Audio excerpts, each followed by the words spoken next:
Let's begin. I wanted to welcome everyone to this exciting event, Voices of Truth, Voices of Hope, Indigenous Peoples and Local Communities report on COP26. My name is Nina Kencheva, and I'm the Senior Policy Advisor on the engagement of Indigenous Peoples and Local Communities at UNDP, and here at the Equator Initiative and the Climate and Forest Team. The Conference of the Parties of the UN Framework Convention on Climate Change has come and gone, and it's time for an analysis of the outcomes by those most impacted by climate change, yet the least responsible for it, Indigenous peoples and local communities. This event is a first of its kind. It is the first collaboration between UNDP and Confluence Philanthropy, an impact investor network led by my respected friend and colleague, Dana Lanza. We're very grateful for a partnership. Thank you so much for being here. A very special welcome to you, Dana, to your team, and to Confluence members. This is also the sixth and final session of the Equator Prize 2021 Community Dialogues. So a special welcome to all Equator Prize winners from this year, as well as all others from other years as well that we have invited to participate in this event. The Equator Prize is a biannual award recognizing outstanding innovations and solutions to the climate and biodiversity crises by Indigenous peoples and local communities. And there are a number of Equator Prize winners presenting today. Very quickly about the program before I give the floor to Dana. We'll first hear welcome by Dana Lanza, the CEO of Confluence Philanthropy. We'll then hear a panel of 5 Indigenous peoples and local community leaders who were at COP26, and they'll give us their views on the outcomes. La COP26, qui vont nous dire ce qui s'est passé. Ils vont tout particulièrement parler des marchés carbone. On donnera bien and we'll come back to hear from our in-house expert, our UNDP in-house expert, Kimberly Todd, who will tell us about the Article 6 negotiations and larger outcomes of COP26. And then we'll go back to Johnson Cerda. Luego vamos a regresar con Johnson Cerda, que va a dar una capacitación rápida sobre cómo los pueblos indígenas y comunidades locales se pueden involucrar en las negociaciones. Dans les mécanismes de subvention à l'avenir et dans les marchés carbone. J'ai hâte d'entendre ce que vous avez à dire. J'ai l'honneur de donner la parole à Dana Lanza pour...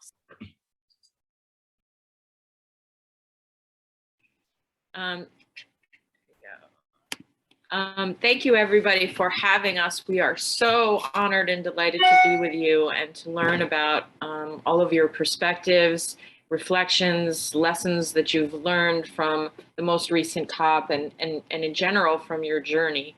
I just want to thank all of you for joining us because I know that you have so much to do now that you're back at home and also many other important meetings to participate in. I also want to thank Nina for working so hard to pull this together in the midst of the COP. And also want to thank the UN Development Program and the Equator Prize for all of the important work that they're trying to do to address the very many concerns. Just quickly about Confluence Philanthropy, we're probably an organization that many of you haven't heard of before. Many of our members are in the event today because they wanted to meet you and learn as well. We are an investor network representing investors and their investment managers in the United States, Canada, Latin America, Europe, and a few in Africa. We represent about $3.5 trillion worldwide in assets under management. And many of our investors... Bizim investorların köpçülüğü Алар климат боюнча кам көргөн адамдар, алар климат боюнча, элдер боюнча, океандардын абалы боюнча кайтыгыр эмес адамдар, алар жалпы эле планетаны жана коомчулуктарды, элдердин өнүгүшүн жакшысын каалайт. Алар жакшыраак бизге жакшыраак союзник болгусу келип атат, өтө күчтүү адвокат болгусу келип атат. Ошол эле кезде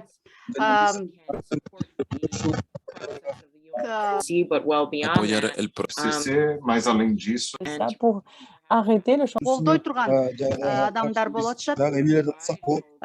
Биздин проект бул Түпкүлүктүү элдер планетадагы ресурстардын көпчүлүгүнө ээ. Ошентсе дагы капиталисттик системанын ортосунда калып калгандыгыбыз бизди vision a new world that we're all trying to work to create together. So we're really here today to learn from you, to support you, to hear how we can be better allies. силерди колдоп, кандайча жол менен чогуу союзник болорубузду көрөлү деп катышып жатабыз. Жана бардыгыбыз жакшы жашай турган жаңы экономиканы түзүүгө иштеп атабыз. Ушундай сөздүн аягында баарыңарга рахмат айтам.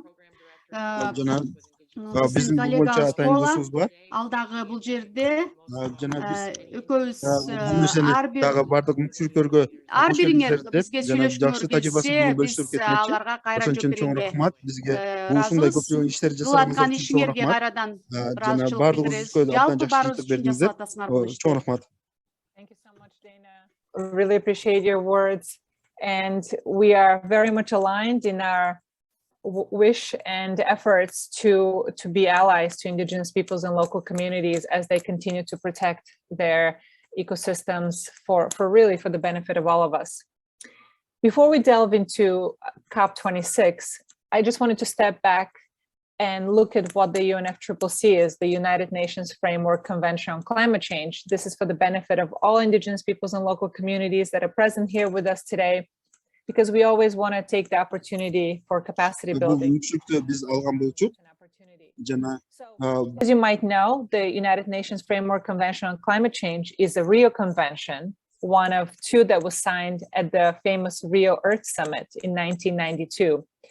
Its sister Rio conventions are the United Nations Convention on Biological Diversity, and some of our Equator Prize winners heard about this convention last week, and also the Convention to Combat Desertification.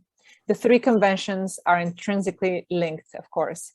The UNFCCC entered into force in 1994, and today it has near universal membership. The 197 countries that have ratified the convention are called party to the convention, and the goal of the convention is to prevent dangerous human interference with the climate system. That is the ultimate goal of the UNFCCC. Parties to the convention meet every year, usually in the fall, winter, at something called the Conference of the Parties, which is abbreviated as COP, to make important decisions. This year's 26th edition of the Conference of the Parties took place in Glasgow and concluded just about 2 weeks ago. Indigenous peoples from all over the world attended COP26 as well. And in fact, this year, Indigenous peoples represented the second largest civil society delegation in attendance, second only to the oil and gas lobbyists, which had over 500 delegates present, which should tell us something about the power imbalances inherent in the system. Now, Indigenous peoples being there and having a very strong presence was the result of many years of consistent and strategic campaigning by them and their allies, in combination with growing scientific evidence that shows how the custodianship of land and forests is an indispensable solution to climate change. And this is why we're here, to hear from Indigenous peoples and local communities how they experience COP26. My job is to make sure that Indigenous people solutions and findings and traditional environmental knowledge are uplifted, supported, and promoted. Now, my boss, the United Nations Secretary General Antonio Guterres, said at the conclusion of the conference, the outcome of COP26 is a compromise. It reflects the interests in the world today. It is an important step, but it is not enough. Still, there were some achievements. There were notable achievements at COP26. The adoption of the Glasgow Climate Pact, the Paris Rulebook was completed. Article 6, there were guidance and rules, modalities and procedures agreed. Indigenous people's rights, human rights were mentioned, thanks to the negotiations and the push by Indigenous peoples. There was a decision on the local communities and Indigenous peoples platform. And alongside the negotiations, a series of initiatives and financial pledges announced by countries, private sector, and others such as $1.7 billion were announced by a group of donors and countries to support the land tenure of Indigenous peoples, as well as the Glasgow Leaders Declaration on Forest and Land Use and Global Forest Finance Pledge were also made. We'll hear more about these. I know these might be new terms for some of us, but hang on tight and we'll try to explain each of these terms in the course of this event today. Without further ado, I wanted to present the 5 panelists that will join us for this next hour and a half, where we'll get to hear from each of them how they experienced COP26, what were outcomes, and what challenges still remain. I invite Johnson Cerda, who is the director of the Dedicated Grant Mechanism Global Executing Agency at Conservation International. He's also a very seasoned Indigenous negotiator and was right there negotiating on Article 6, and a technical advisor to the local communities and Indigenous Peoples platform, and of course part of the International Indigenous Peoples Forum on Climate Change. Welcome, Johnson. I also invite Heylin Reyes, who is the project coordinator for women's empowerment at the Association of Indigenous Women of l'Association des femmes Conana in Costa Rica. Indígenas na Costa The Equator Prize for their y son ganadores. during the pandemic to take advantage of social media to share goods and services. I also invite Ernestine Leikeki from Cameroon. She's a founding member of the Cameroon Gender and Environment Watch and works as social and environmental officer at the Cameroon Gender and Environment Watch. They're also winners of the Equator Prize from 2019. And Ernestine is doing a lot of work on women's empowerment, just like Heylin. I also wanted to invite Kimaren, who is the founder, director of Indigenous Livelihood Enhancement Partners, ILEPA, a community-based Indigenous peoples organization based in Kenya. And Kimaren is also a very seasoned negotiator in the climate negotiations. He has been a representative for Indigenous peoples and CSOs on the Green Climate Fund and a variety of global international bodies and on the REDD+ processes. And last but not least, I invite Javier Kinney, who is the Forest Carbon Project Manager of the Yurok Tribe. And they're also Equator Prize winners from 2019. I wanted to say a welcome to our panel. Thank you so much for being here. It's lovely to see you. Welcome back. And Johnson, I wanted to start with you. If you can please lead us into getting a picture of what's happened at COP26 for Indigenous peoples. Thank you. Okay, thank you very much for the invitations. I'm happy to see some friends in the panel and also in the audience. Hello to everyone. Okay, I don't know where to start. COP26. Okay, as Indigenous peoples, we've been participating actively in the climate change negotiations since 2000. We were at the beginning, like 70 Indigenous leaders in 2000 starting these negotiations, and then formally became the, this International Indigenous Peoples Forum on Climate Change in 2009, when governments committed to provide $100 billion, and we haven't seen so far. So, so we've been working for some time in the climate negotiations. So mainly, I want to start saying that let's use some words. First of all, the recognition. We are looking for the recognition of Indigenous peoples in these climate negotiations, because at the beginning there were any single word on Indigenous peoples in 2000, and we have signs saying that 5 million words and no single word on Indigenous peoples. So that's how we started. The second thing is the contribution. The word is contribution. We have been saying for a long time that we have knowledge and we want to contribute. We are not coming here to beg anything. We are here to contribute. And that is how we've been showing up in the climate negotiations. And also that we've been affected not only by climate change, but also by the policies, right? And the third one is the self-determination. So we are looking for our participation, our dialogue at the same level with the governments. That is what we've been looking for in the climate negotiations. And finally, the implementation of the, the rights of indigenous peoples, which is something that was adopted in 2007 when we were, it was adopted just before the COP in Indonesia in 2007. So those are the main, let's say, long-term agenda that we have as indigenous peoples. And for this COP, we had in the agenda basically the Article 6 as one of the main elements that it still was missing there in terms of the Paris Agreement rule book. So that was the main, let's say, plate in the negotiation for us. But also we had, the indigenous people, local communities and indigenous peoples platform, the loss and damage and agriculture also part of our agenda as indigenous peoples.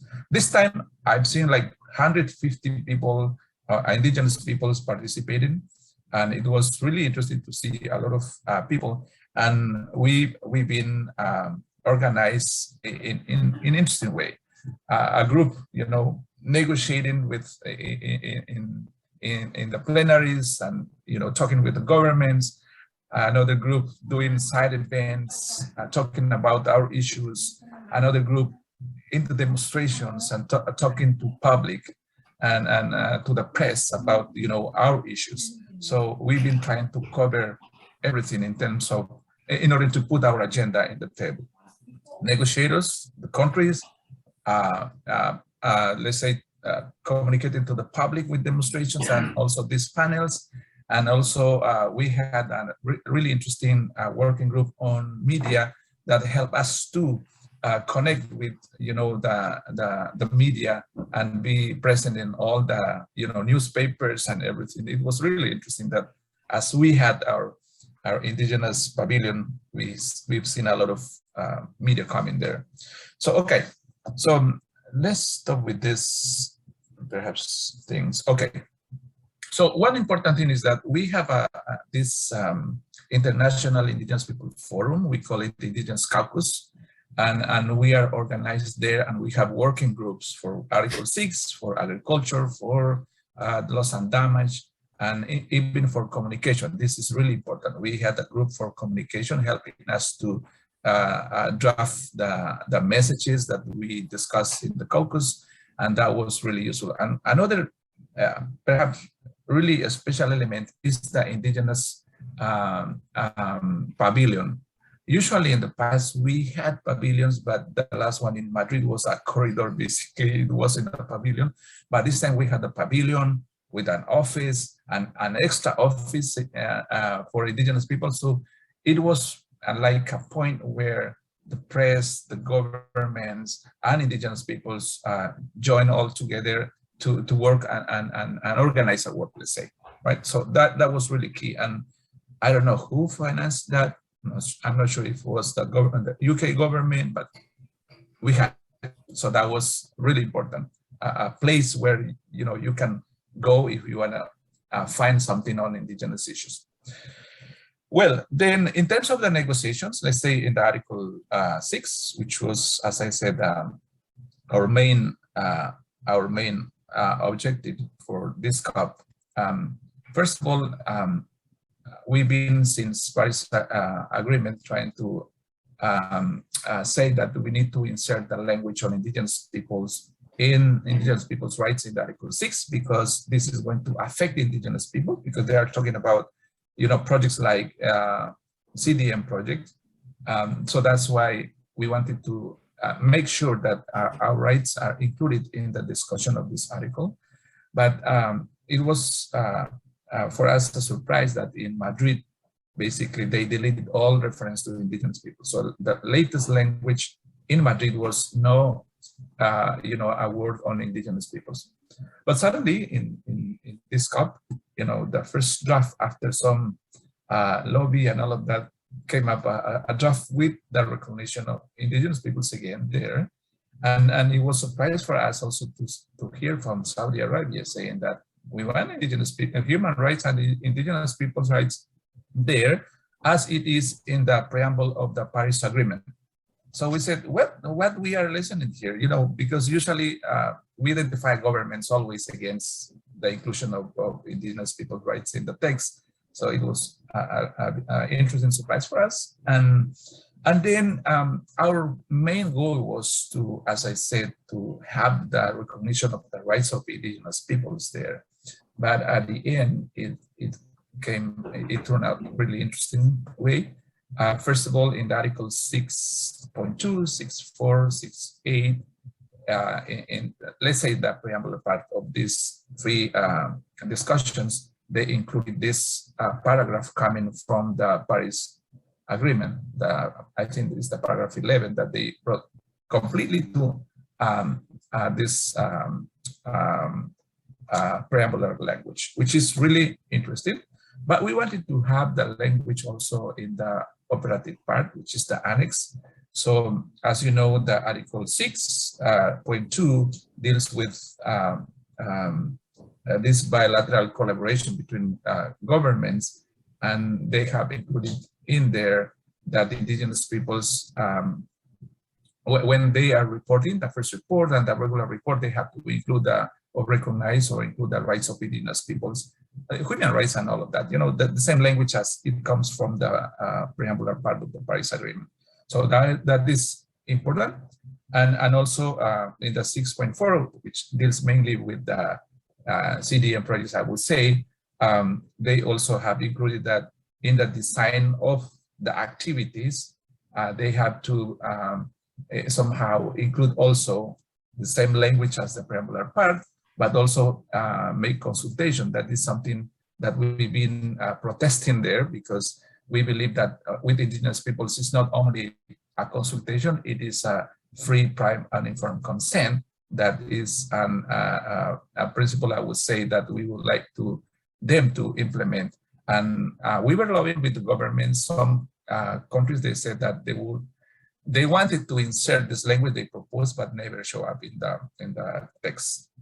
But we presented this demand to them. And this is something that we need still to work in the future, because it is only in terms of consultation when they are proposing, you know, activities to decentralize, let's say, what do they call decentralized supervisory body. So this is something that we need to work. And also it says, you know, with domestic arrangements, and we understand that domestic arrangements could be a nightmare for us as indigenous people. So this is something, as I said, we need to work. I don't want to go deep on that. Article 6.8, which is about non-markets, and also, you know, in the preamble part, they recognize indigenous people's issues there. And also we see as a great opportunity for us to participate in these discussions, because it deals with a lot of activities we are doing as indigenous peoples in the communities, and we can provide a lot of, let's say, inputs in this part. So those are more or less in general, let's say, issues that we have seen there. And interestingly, in the operative part, we see something about us and the future activities coming up in June, and in the next COP, we will be working on this in order to perhaps work additionally in terms of safeguards and all of that. Then, in terms of, you know, what is the next after this decision in COP26?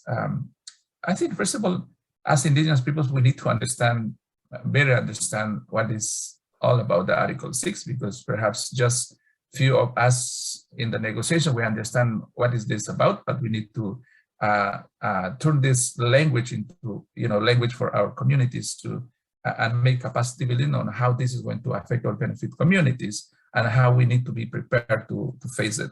So that means capacity building that we need to make with our colleagues. And also I see opportunities that we can engage in the you know, work program they are trying to create there, and the activities, and influence in this supervisory body, because it seems like the facilitative working group of the indigenous peoples that we have in the platform could be somehow connected to this. And also we need to check the connection, because since this is part of the country's NDC, and we have already a decision from the previous decisions in terms of our participation in the reporting and the whole planning on mitigation and adaptation of NDCs. So already we have some regulations on this. So we want to see the connection and participation of indigenous peoples at the national level in terms of NDCs and this Article 6. So we need to make some connection there in order to influence. So that is, and also actually as Indigenous Caucus, I think we need a lot of support to continue influencing and making sure that this is not going to affect communities and make it, a process that could somehow benefit communities. So this is around Article 6. Then we have also agriculture not concluded the negotiation. They are going to continue working, and we've been coordinating in order to participate in the future in these activities in June and perhaps in the final decision in the next COP. And then loss and damage, we were expecting they create a funding mechanism there because, we understand a lot of this, the climate change is impacting communities and there is no funding available for that. And the Green Climate Fund, it seems like they are only focused on mitigation and adaptation and not for loss and damage. And that's why a funding mechanism is important, and they haven't decided on this. And I believe that this work needs to continue, and our engagement as indigenous peoples is important. Well, agriculture, as I said, is coming up. So in general, that is, what we have, and it was a strange COP this time because of COVID-19. The meetings were limited, and we didn't have access to all negotiations as in the past. And as indigenous peoples, we had an interesting progress in terms of having conversation with governments, even at the same level in terms of the platform. But this time, because of the restriction, it was limited, and we had some concerns because we were going, backwards and not going in the other way as we've been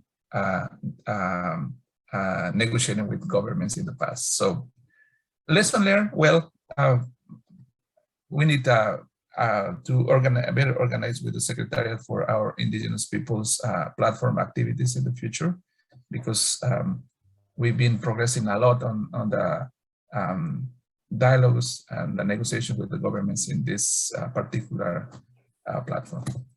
Yep. Okay, this is the general that I wanted to share. If you have specific questions, I'm open for that. Thank you. Thank you so much, Johnson. Excellent. This is really excellent information. I know it may be a lot for some. I tried to add the text to Article 6 here for people to refer to. So I just wanted to, what we'll do is we'll take two speakers, but let's address one question we have from Dana here. Johnson, she's curious to hear what access was restricted, and do you feel it hurt the process of the advocacy of indigenous peoples and local communities at the COP? Sure. For instance, two examples. We had an interesting initiative as in the platform, in this platform to exchange the knowledge, and Secretariat with the facilitative working group members invited indigenous leaders or knowledge holders in order to share this information. And there was a room only for them. So nobody to listen what they wanted to share.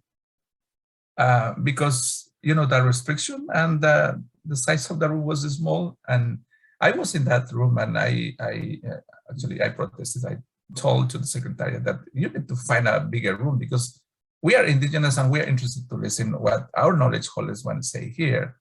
And also we understand the governments, because that's the purpose. They want to listen to this. And we are in a room where, it's limited, and that basically affected the main goal of sharing the knowledge that our knowledge holders wanted to share in the convention. The second one is in terms of the Article 6, usually when they are dealing with indigenous issues, they open, the space for indigenous peoples have the opportunity to say something. And in the past that happened, and we were happy with that, but this time it was close. We had no chance to be there or say something when they were talking about indigenous issues. So nobody had access to those informals that usually in the past we had. So perhaps we could advance a little bit more in terms of the free prior informed consent that I said it was important for us. We just provided our position papers to the governments and we were trusting them to say something, but then we don't know what happened there. So that's why I'm saying that also this limited access affected to our influence or good decisions. So, yeah. Thank you so much, Johnson. And it would be excellent. Please feel free to share those position papers with us here. You can drop them if you'd like in the chat, or we can share them with participants afterwards. I think it would be very interesting to see the positions of indigenous peoples that you fought for. Thank you so much, Johnson. I will call on our next speaker. I would like to, and if you have questions, we will do another round of questions right after this speaker. So please hold them or just drop them in the chat. Iskander, please. Thank you. I wanted to call on Kimaren because Kimaren is also somebody that has been participating at the UNFCCC negotiations for a long time, has been part of the RED process. RED, for those who may not know, is reducing emissions from deforestation and forest degradation. And so, Kimaren, if I can ask you to specifically address the issue of rights for indigenous peoples in the conversation around carbon markets, and anything else broadly about your experience at this COP in particular. I know you've attended many of them, but if you could talk about the implications and why the rights of indigenous peoples are essential to respect in solutions and mechanisms such as carbon markets. You have the word. Thank you. Thank you very much. Thank you very much, Nina. Merci beaucoup, Nina. Es genial poder verlos a todos. To add value to this discussion after my brother who just spoke. Johnson Cerda, he is a veteran and very knowledgeable on these issues, but I will nonetheless try to add my voice. So I think let's begin with one accepted reality, that indigenous peoples are accepted to be relatively faithful stewards of nature.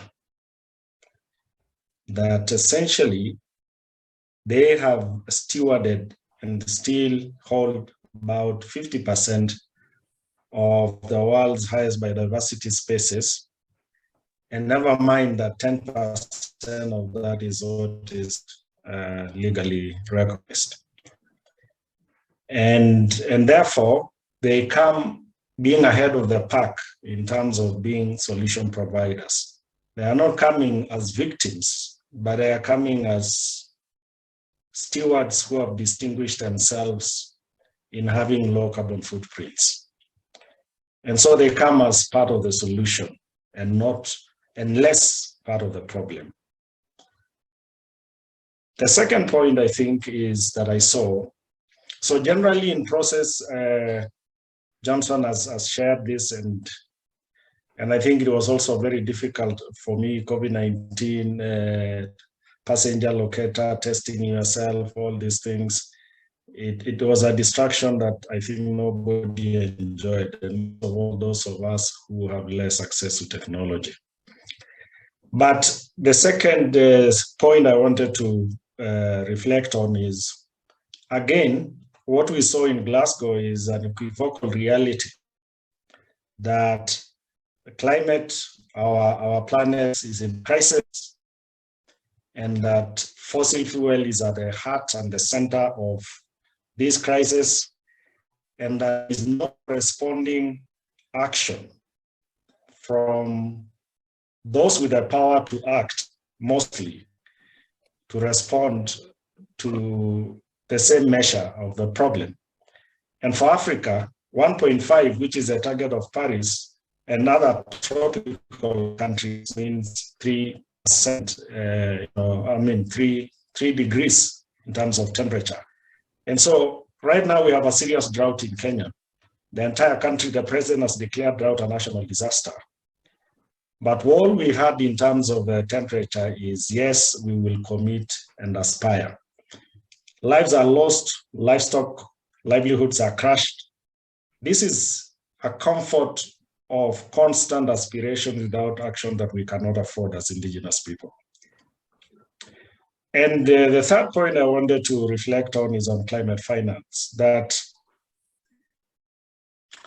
Indigenous people have received the short end of the economic stick with respect to climate finance. And so again, Glasgow accepted that all we have in terms of climate finance is unfulfilled pledges and pledges after pledges. That a pledge of $100 billion is a third of the scientifically established needs of about $300 billion for climate adaptation and mitigation. And there's no mechanism really to make it happen again. We thought Paris promised and Glasgow will deliver, but unfortunately it didn't. So we are experiencing this loss and damage with our livestock crushed, while finance remains an aspiration. So on the sidelines, Cerda has already mentioned, and I think Nina had mentioned, this 1.7 billion and the 100 and the 20 billion by People's Forest and all these monies. And this was encouraging because it mentions that these monies will be directed to Indigenous peoples. But what Indigenous peoples, what were they looking for in terms of climate finance? Indigenous people were looking for climate finance dedicated to Indigenous people, easily accessible to them, available to all Indigenous peoples in all landscape and ecosystem where they exist, because wherever they are, whether in the savannas where I come from, whether it's in the rice fields in the Asia, whether it's, name it. But all these monies were enforced. We welcome indeed, but certainly it's mostly targeted on forest landscape. Yet Indigenous peoples are in diverse landscape and they're contributing to mitigation potential and less to emissions. And so we were hoping there will be scaled up financing to Indigenous people. And we wait to see how this financing will be unpacked and rolled out. We hope it will be founded on self-determination for Indigenous people to be able to shape how it is going to be rolled out. And very quickly on Article 6. Article 6 is very critical because it's a how to deliver Paris. And we are where we are because of market gone wrong. Flawed market-oriented development pathways is what has contributed to the sorry state of Indigenous people in the world. And this article is where these market and non-market mechanisms are housed. And we had hoped that the aspiration of human rights contained in the preamble will not end in the preamble again, that you'll actually go into the operative paragraphs of Article 6. That safeguards, like for example, you mentioned RED. It's a few years since RED was rolled out and adopted and the safeguards decided in Cancun a few years ago. But we are struggling to put a finger what robust safeguards on RED are in place and how Indigenous people's rights and interests have been safeguarded in those countries that are moved from piloting RED to results-based payment for RED. And so we had hoped for a safeguard, human rights, a very strong language on human rights. We had hoped for a strong independent oversight and grievance redress mechanism to safeguard the voices of those who cannot engage directly in the market. We had also hoped for a very robust and a specific reference on full and effective participation of Indigenous people. Because generally, if this is self-determined participation is not there, the market will certainly produce the same results as we have seen before. On finance, while we welcome finance, we really hope that we will change our productive and exploitative pathways with nature. Prior to COP26, there was a lot of talk about nature-based solutions, and it's packaged like a new idea. And that actually, in our case, we believe we represent the future that the world is aspiring to go in terms of nature-based solution, because our livelihoods are really nature-based. But the way it's packaged, it's an innovation by conservation actors, by certain states that support and sponsor it, and indigenous people are pushed aside. So when it has meaning, it is not ours. When it had meaning, when it had not been accepted, then they didn't recognize it. So we really think, in addition to climate finance, we hope that we will rethink our production pathways. We will think about a human phase in our desire for profits. And finally, so that I don't take a lot of your time, actually for me, I think all the building blocks for safeguarding the interests of indigenous people are spread in many UNFCCC decisions. Rights are everywhere, from Cancun, including the UNDP and the Paris Agreement, indigenous knowledge, Article 5, or the Paris Agreement, direct representation, all these are referenced. So I had hoped that Article 6 will operationalize these elements. And so one interesting and good thing is a platform. We are hoping the work plan will be adopted. It is. We had hoped there will be commensurate finance to enable the activities and realization of the aspiration of the local communities and indigenous people platform work plan. And so I think we really need to shift our action to our national spaces. Our parties, our countries and state parties are actually signatories to the Paris Agreement, almost 100%. And these building blocks of knowledge, rights, participation, representation, diverse livelihood systems are already in many UNFCCC, community-based monitoring are there. And so we hope that we will see our national government giving meaning to these recognitions and these elements that were recognized. We hope that development partners and donors will give resources to actually demonstrate how this traditional knowledge works in terms of adaptation and mitigation. We hope that financial institution will actually put resources directly where they should be, not just rewarding the bad boys for changing behavior, but appreciating the good boys and girls for sustaining resilient livelihoods and low carbon footprints. I should thank you for listening to me, and I look forward to any question. Thank you. Fantastic. Thank you so much, Kimaren. So many sound bites from you. Really, really appreciate your input. I wanted to see now, we wanted to take a few minutes to see if there are any questions for either of our presenters so far before we move on. I wanted to see if, okay, Iskander, you have a question. And please remember, if somebody is speaking in a different language, as Iskander will be speaking in Kyrgyz, you can switch, you can click on interpretation at the bottom right and choose English to make sure that you're listening to the interpretation. Iskander, please go ahead.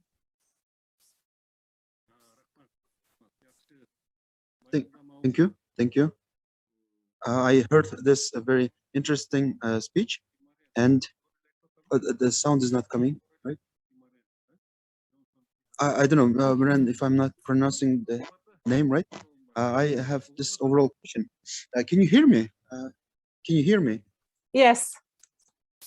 Yes. Da. Wait. Da. So my question is as follows. They really are saying the very right thing. After the Paris Agreement on the environment and the climate change and our overall approach towards the nature really has to shift. And it really is a huge thing that we are working together to fight this all. and all the countries that are getting together to in union to target the one main goal that really is very inspiring.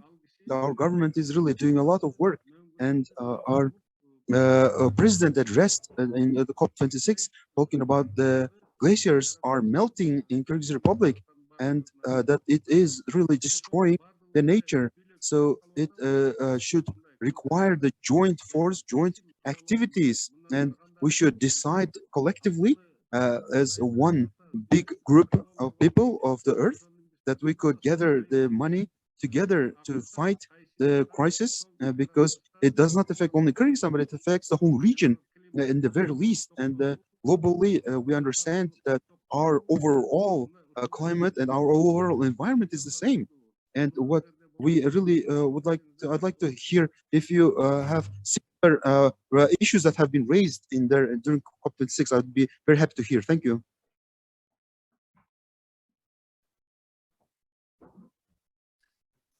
Thank you, Iskander. Kimaren or Johnson, would you like to address this question?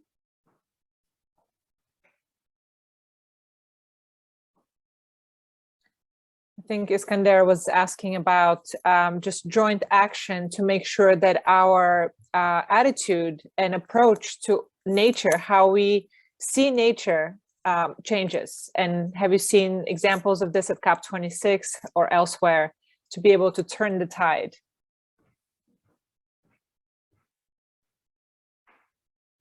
So maybe John, I'm not sure I got the question right, and if Johnson did, he can respond. Okay, thank you. I would say that the idea of having the local communities and indigenous peoples platform for us is an opportunity to, provide the best practices that we have and create this into policies that's going to support to everyone, or to end up like a climate action. So we see that as an opportunity in a formal way. As indigenous peoples, we are having actions at the national level, and the idea of this platform also is to create regional meetings with knowledge holders. And by the way, in Latin America, it's going to happen in March. And in each region, they are organizing these regional activities where we can jointly provide the best practices that we believe that we can share, because sometimes there are practices that we don't want to share. So those that can be shared and turn into perhaps global actions in terms of dealing with the, with climate. So I see an opportunity in a formal way in this platform, which is part of the convention, climate convention. Then yes, I agree. We need to join our forces, because as Kimaren said that also, or I think you said, Nina, that in the negotiations we have seen a lot of other interests there, and if we don't join in our side, the other interests is gonna basically kill us with this changing climate. Thank you so much for addressing this. One more question before we move on to the next speaker. There's a question here from Oda from the Forest Peoples Program. She wanted to know, Oda Alma-Smith, wanted to know whether about the work plan of the local communities and Indigenous Peoples Platform, if you can reflect on it, and just a little update on the local communities and Indigenous Peoples Platform, and whether it's possible to access the work plan at this time. Thank you. Okay, I don't know if Kimaren want to respond, I can do that, but if he prefers, I can. Kimaren? Well, I think you already touched on it. So there are three, I think, functions of the platform: knowledge generation, dissemination, capacity building of all actors on traditional knowledge and this exchange. And the work plan is a second iteration. They had a first one. This is a new one, another 3-year one. And basically, there are a number of activities around regional dialogues on traditional knowledge. They have done a study on how Indigenous people are represented, recognized in the different bodies of the UNFCCC, another UN system. And I think one of the weakest places where Indigenous people are less engaged, are less mainstreamed, is within the UNFCCC. And the work plan is available online from the platform website. I think you can access it. I think I downloaded it and I can share.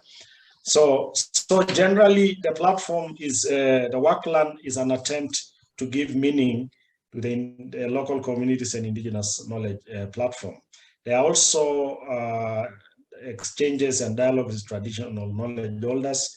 For the first time, we actually had traditional knowledge holders come to the conference, and we had a closed session locking governments out. It was encouraging, just feeling like a space for Indigenous knowledge holders across the globe to exchange among themselves before they met with the state parties. So I encourage us actually to, and this is why I'm talking about resources, because there is no clear financing to give life to the activities of the platform. And this is a place to demonstrate really what Indigenous people can and are doing. And I should stop there, and maybe if Johnson or somebody else. Yeah, just want to add that, I already mentioned that in the regions are organizing these regional meetings. And this is important because in the first work plan, this activity was recognized, but because of the COVID-19, it wasn't implemented. So this time, the members have requested strongly that we need to organize these regional activities. And in Latin America, I heard that this decided that they're going to organize in Panama in March, the first regional activity for the platform. And this is an opportunity for everyone in Latin America to participate and contribute with, practices, the best practices that we have in the region. So perhaps the other thing is we have seen in the work plan that there is a global meeting going to be organized during the COP, and also a youth, first-time youth meeting. I think it's international. Perhaps in June they are going to have another meeting for youth to deal with the platform activities as well. So that's perhaps some additions that I want to make. Kimberly. Can I just add one quick comment, Nina? Thank you. So I think we are successful to the extent that our Indigenous knowledge and climate practices and action feed into national climate change processes.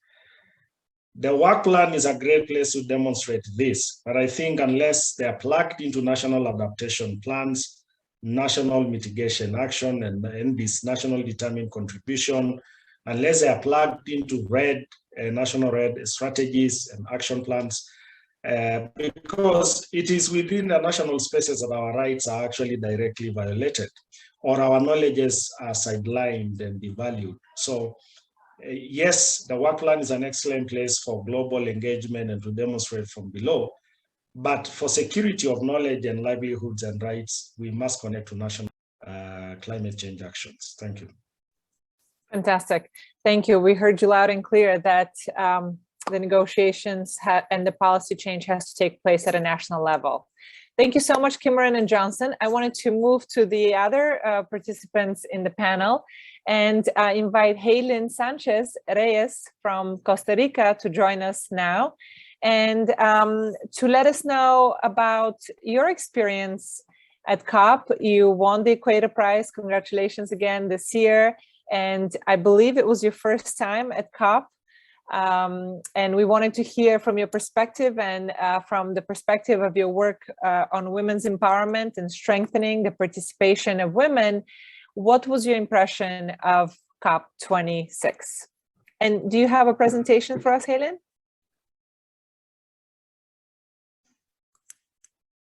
Hola, hola. Okay, welcome. Hello, please. hello.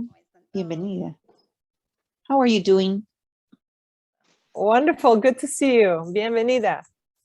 Gracias. Como dice la compañera. Thank you. As my colleague just mentioned, this was my first experience in a COP, like the one that was held in Glasgow.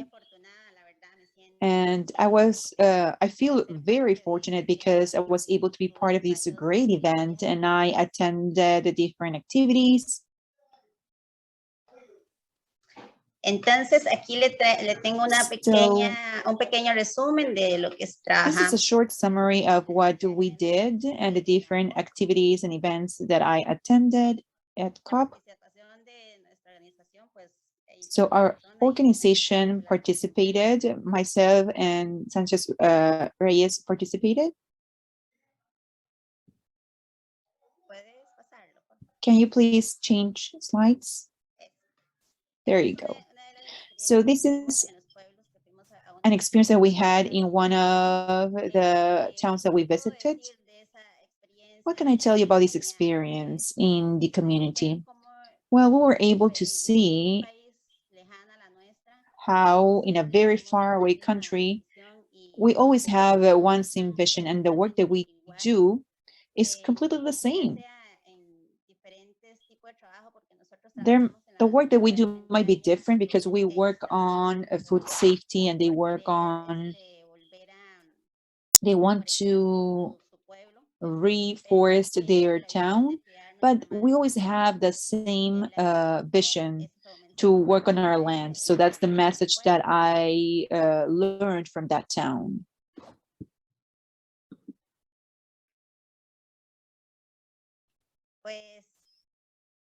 Well, in one of the panels that I attended, we discussed how we can connect with the land. As indigenous peoples, we live every day working our land, we take care of our land, we take care of Mother Nature. So this is the message that I brought to that panel.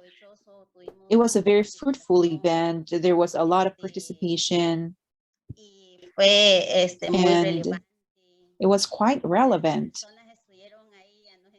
People were paying attention, and at the end of the day, I took too long. I spoke more than I was supposed to, but actually it was everything we said, not just me, but what the different panelists mentioned were always in agreement, because the vision that we all have is the same, how we can raise our voice from our indigenous peoples and be seen at an international level that we are the ones who take care of our land. We can fight for our land.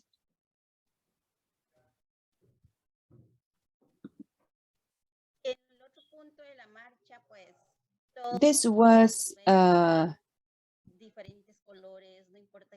this is a picture of shows that it doesn't matter our nations, our color, our country.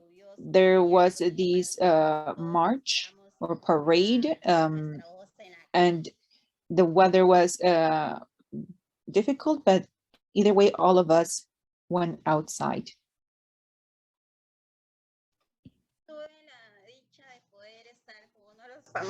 I had the possibility to join one of the donors. Can you imagine that? When I arrived in COP, I wanted to bring my experience, participating in a couple of panels, and that was it. However, the days went by and there were different activities, so we had a great opportunity to be close to some donors and to share our experience face to face, and that was quite amazing. That's another experience that we gained from those days. I was able to say, well, maybe you haven't heard this from leaders or negotiators, but you've heard it from our own voice, from our own people. That's one of the events that we attended.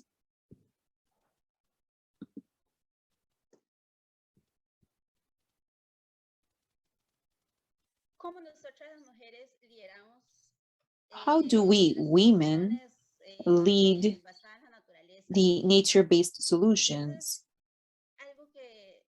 This is something that we always say, and I stated that in one of my panels, because we as women are the ones who take care of our forests, the ones who share knowledge, and how we from the indigenous peoples can raise our voice so others can listen to us and learn how we work, how we are helping fight against climate change, and how we have been working, our grandparents, our parents, and we still are working on what our grandparents taught us, with the same goal to keep taking care of our Mother Earth. That was the message that, or one of the messages that I brought to one of the panels.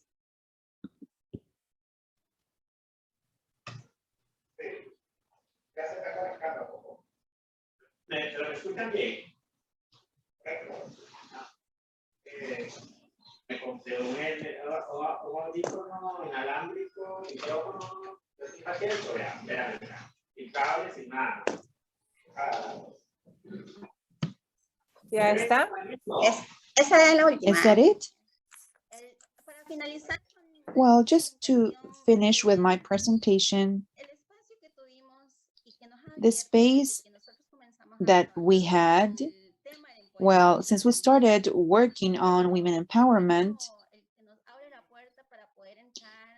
this opened the doors so we can be part of a new world and start experiencing a different world, because actually here in our lands, we work every day.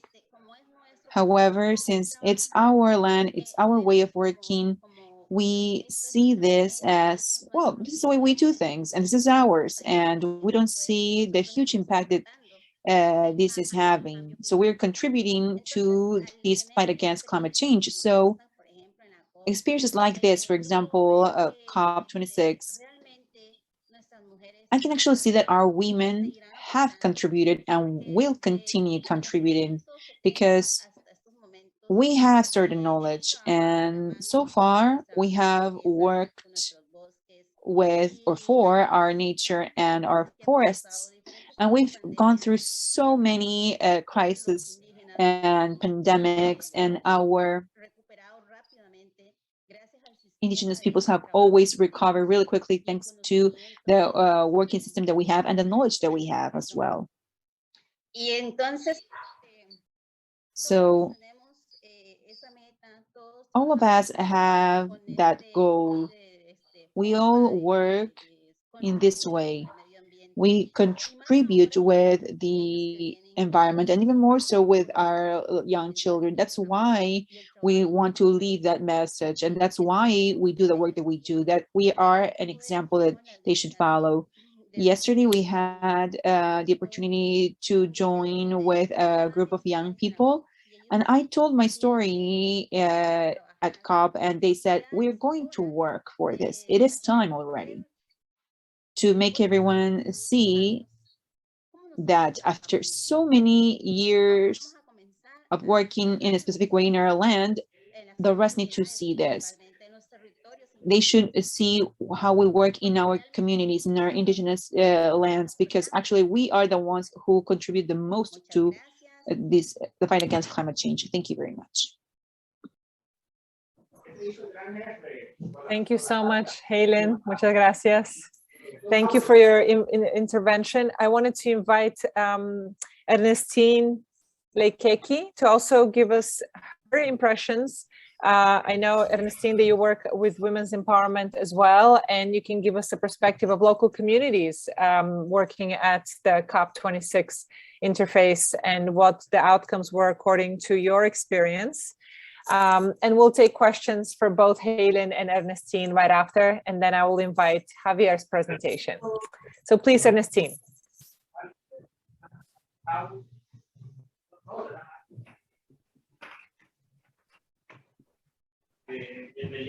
Hope she's still here. Make sure. I don't see her. Okay, I don't see Ernestine. Maybe I'll ask one of my team members to follow up with her via WhatsApp to see whether she can reconnect again, or perhaps the connection. She had let us know that her connection might be a little iffy today, but I did see her earlier. I'm going to do one more call for Ernestine. Okay, I'm asking one of my team members to please follow up with her. And meanwhile, I would like to invite Javier Kinney from the Yurok tribe to please give us your presentation.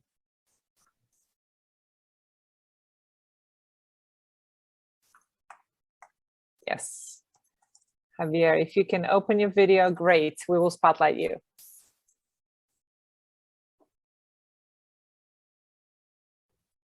Good afternoon. Again, thank you, Nina, and not only the UNDP, but also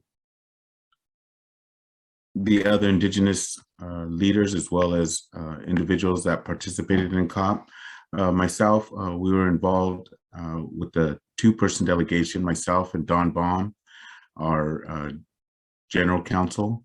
Our challenges, as well as highlights, included one, again, the grind that not only Johnson, as well as the other attorneys, the other negotiators, a lot of times being there, drafting the languages, the various strategies, the Yurok tribe really wants to assert its inherent diplomatic status of being the largest tribe in California. We made sure that we wanted to share our story from us and by us, and again, supporting in solidarity with a few initiatives. One is the negotiations and the technical aspects of including Indigenous peoples and human rights throughout the documents, as well as negotiations, not only with industry, but also with the government, with non-governmental organizations. And so we really took a very effective approach in those multi-dimensional tactics as well as strategies. We believe that it's going to take all sectors, but the few principles and ethos that we wanted to make sure and ensure that the Yurok tribe, as well as other federally recognized tribes and other Indigenous peoples worldwide, we were fortunate to host approximately 30 countries prior to the climate summit in San Francisco. So it was good to see those individuals as well as communities represented. We also wanted to make sure on behalf of our tribal council and leadership, we did support the UN Declaration on the Rights of Indigenous Peoples and have been engaged in the carbon market as well for a little over 10 years now, the cap and trade in our partnership with the state of California. That story, again, we understand the diverse perspectives in regarding both market-based approaches and non-market-based approaches. But again, from the Yurok tribe and providing legal rights to the Klamath River and being engaged in initiatives such as dam removal in industries of energy and the management and natural resources strategies of forestry, water, land, and wildlife. And so as we move forward in presenting not only our story, but meeting with other Indigenous peoples, other traditional knowledge holders was very critical and I think will be effective. Again, some of the challenges were, it's always limited in space and tickets in regards to various of the programs. I did attend COP23 in Bonn, Germany as well. And that experience, again, was very helpful and insightful. We also saw Fawn Sharp and supported her, again, ability and effectiveness in meeting not only with governments, but as part of the delegations.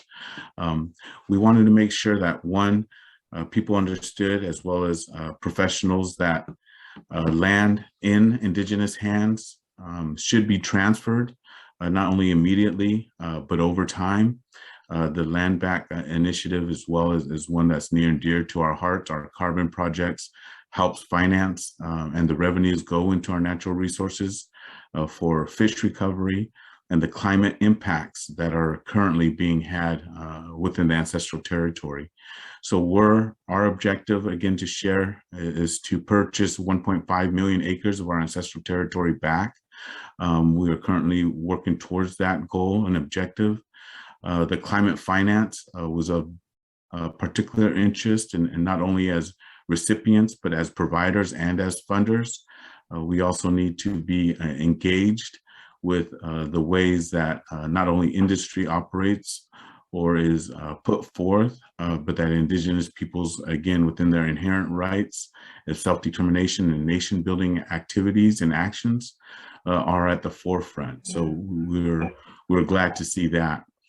In addition, some of the other ethos and principles of business of moving forward not only include nature-based solutions, but tribes and Indigenous peoples hold those solutions within our communities and within our actions. So rather than an afterthought or charitable contribution, Indigenous people should be in decision-making roles as well. And it's good to hear about the capacity building and anything the Yurok tribe, again, Johnson and the other panelists. We are also creating not only workshops, but skill sets, capacity building for Yurok tribal citizens with the various universities at Harvard, Yale, University of California, Los Angeles, Stanford. We're trying to get into the business models as well in regarding Indigenous people's rights within those business models. So again, putting them up front, knowing how the development infrastructure is going to work. But it was also good to see Indigenous and Native professionals within the negotiating teams of countries, within the industry, but also being able to transfer those skill sets. We do have a video we wanted to share as we're Indigenous peoples wanted to make sure that we are at the forefront. Again, we want to provide an open invitation to those on this call as well. We do have visitors coming from COP26 based on those invitations. So the Yurok tribe is open in regards to the diplomatic matters regarding hosting strategic actions, philanthropic retreats with the opportunity to do that. So if we can maybe go to that video, and if I do have remaining time, we'd like to share that. But we have a lot of work to do. But this is just a small snippet of some of the work that we're doing on the ground within our forests. Our carbon projects contain 3 projects within our ancestral territories. And, you know, we want to share that technical expertise of what we did and how we do it and how it's interchanging an interdisciplinary approach across industries. So not only as a participant in engagement, but looking at supply chains, looking at Yuroks and professionals being able to assert those rights in a meaningful and contributed way. Again, that we are doing our part in our small part of the world in Northern California within those ancestral lands. So Nina or Anna, if we could share that video, and then if I do have remaining time, I'll be more than happy to answer any questions. Yes, we'll come back to you, and we're ready to share the video. Thank you so much, Javier. Thank you. To our membership and our community, it's a privilege and an honor to be in these. Dear Yurok tribal citizen, you should have the opportunity to either ride in one or even participate in being one built. One of my initiatives as a tribal chairman was to build our economy, diversify our economic portfolio, and really creating a tribal economy that our people can be proud of and stand behind. So we missed out on the gaming, come in late when we built our casino. Costs associated with logging and then cutting down our trees is, you know, that's a conflict in itself. We needed something that had a small footprint, was easy, but could employ a lot of people. Cannabis, you don't have to have acres and acres of land if you're going to do seeds. This is the location of our hemp seed project that we started after the 2018 Farm Bill. Nós começamos Success. It was time to expand it.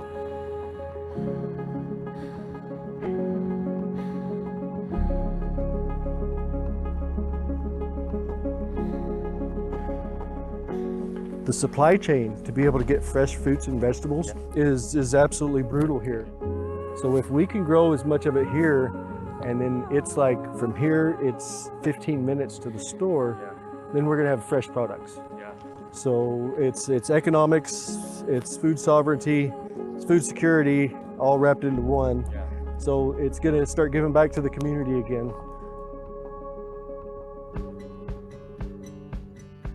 My name is Linda Cooley, and I am the CEO of Mad River Brewery.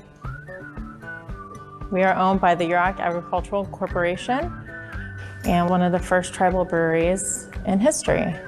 Everything that we do is a reflection of who we are.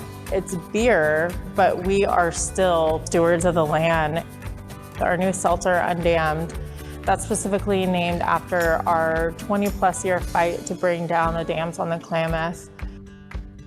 I think it's looking at a bigger picture. It's having our brand in these huge stores, having something that says Yurok for people to be able to pick up and see our story on it. That isn't just for the brewery, it is positive for the tribe, for our tourism, and all those endeavors that we're fighting for. So we're here at Stonelagon. Yurok people have known how special this place is for many thousands of years, but we're also right on Highway 101, and a lot of people come through here. State Parks was operating a visitor center here, and it's going to be an opportunity to meet Indigenous folks and let Indigenous Dans le folks coin, et il y a beaucoup d'autochtones. Who we are. It's an opportunity Es for us una forma de vida, es una oportunidad para que nos to our canoe adventure tour. It consists of a 2-hour tour along the Klamath River in our traditional redwood dugout canoes. We want to welcome people up to Yurok country to stay and enjoy the beautiful lower Klamath River. We bring jobs, we can bring money for infrastructure, we can get the roads done, we can bring people home, which is a big thing for me, is bringing Yuroks home. One of my initiatives as a tribal chairman was to build our economy, to be self-efficient, to better support our governmental functions for not only just our staff or departments, but the end goal for our people, our tribal citizens on and off the reservation. I think it's very important to develop a career path for our young generation to come up through, not just to have a job, but to have something that you can focus on as a career path. We are not all people that work with water and fisheries and forestry. This is an opportunity for us to have marketing and sales and web development. With the work that we're doing along the river, natural resource, dam removal, condor reintroduction, redwood canoes, cap and trade, our language, Yurok tribe is moving right now. Now's our time.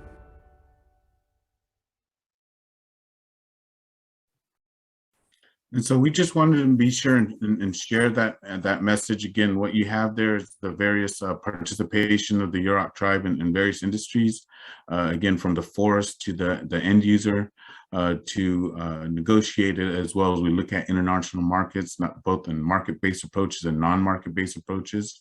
Our goal and our objective in attending COP26, as well as hopefully joining Johnson and the team next year as well, is to be able to exponentially affect and impact the various negotiation processes that provide for those human rights, that provide for those indigenous rights at all levels. So we were honored to participate in that delegation, to have the support of, again, the philanthropic initiatives, but we want to make sure that our voices are heard in all spaces. And so some of the recommendations that we have is, one is, again, for indigenous communities to engage in processes like this, and we are so grateful for Johnson and his team in building those capacities. If there's opportunities within the technological paradigm shift that's happening right now, from going from the extractive to the regenerative economies, that's what the Yurok tribe is doing on the ground right now. And we appreciate the commitments, we appreciate the pledges, but we also appreciate the balance sheets that reflect a minimum of $100 billion going to indigenous peoples directly. And so that can include indigenous and diplomatic missions from the global South and our brothers and sisters in Africa and North America, but to really continue to uplift those voices, to utilize these platforms in an effective way. And so I think I might have come up on my time, Nina, and again, thank the panel, thank UNDP as well as UNFCCC. But we look forward to working with the individual that, again, hosted the Confluence Philanthropy approach. We want to engage and see how we can not only be an ally, but provide that thought leadership and effective nation building strategies to continue these effective actions and effective ways of the participation in future COPs. So thank you, Nina. And I'm open to answering questions. Excellent, thank you. I wanted to ask my team to please add Johnson and Heylin to the spotlight so we can have the panel on the screen. And I wanted to invite the audience to now ask your questions. We have 10 or 15 minutes. Sadly, Ernestine Leikeki from Cameroon has not been able to reconnect. She must be having trouble with the internet. So I'm sorry that she's not here to share her perspective, but we do have Javier and we have Johnson and Heylin here. And please, this is the time to ask them questions and get their expertise and their input and experience. Let's make sure that spotlight. Good. Now everyone is spotlighted on my screen. Let me see if there's any raised hands. If not, I can start off with a question perhaps while the audience is thinking. To all of you, what are some of the most effective strategies or support or allyship that support organizations like the UN or civil society organizations or donors can give to Indigenous peoples to ensure that your solutions are integrated into policy? And I pose this to the panel, whoever wants to take the word. I can go. In my experience, I think it's important to prepare our delegations in anticipation of the negotiations in order to make sure what exactly the topics are of the negotiations, because sometimes we go with general idea, but if we have a preparation meeting, that would be really interesting way to support our delegations to prepare. That's one thing. The second one is to mix a delegation to participate between, I like the word that Javier used, indigenous diplomats, group of indigenous diplomats to influence in the negotiations. Could be through the community, let's say accreditation, but also government accreditation, because in some cases, governments are open to invite indigenous leaders to be part of the delegation. And this time we saw, we appreciate Panama that, provided like 25 delegates in the official delegation. So it was really great because they have access to closed meetings, and that is important. And the final thing is, this is space that we need to coordinate at the global level when we go for negotiations. Is the pavilion and all of that is a really a place that play a key role in the negotiations where we can meet. Otherwise, we are spread everywhere and there is no coordination. But having a place like that, it has a cost. And in the past, I've seen that UNDP has been supporting on that. But we would like to see also some support for that, in order to facilitate the engagement that we have as indigenous leaders. And then, again, the capacity building that Javier was mentioning also, we appreciate that, they've been developing these actions at the national level, at the community level. And I think we need to, as I said, translate also the decisions into our language in the communities and take advantage of opportunities that we have, and also make sure that, these decisions are not going to affect communities, and make sure everybody understand this and use the safeguards and all of that.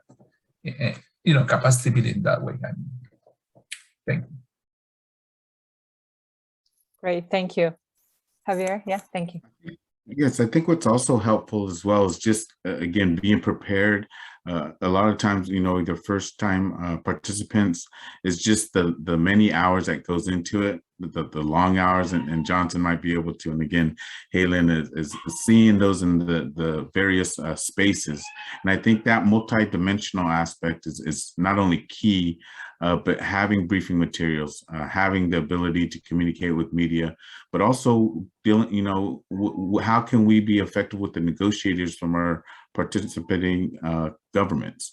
We did meet with the special envoy as well from the United States, and we provided those indigenous aspects and recommendations, but to have that elevated participation and leverage. I think our donors also have that influence in not only pulling the levers, but also, pulling in individuals and participating in various ways that are effective, not only on the ground, but also having the technical expertise, I think, moving forward.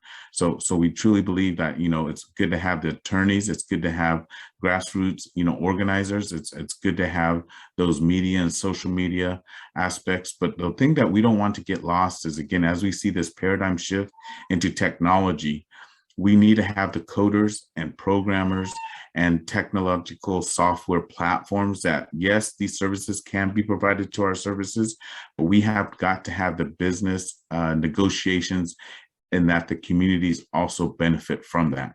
So we're not always outsourcing these types of technical services, whether it's LiDAR, whether it's space-enabled research. We're working with MIT at this point and looking at how satellites are being not only designed, but again, looking at the various space community participation in natural resources management. So we've got to make sure that within these negotiations, within the documents themselves, that the technological advancement does not leave indigenous peoples, because we don't need validation in regards to our traditional knowledges. It's actually part of the solution.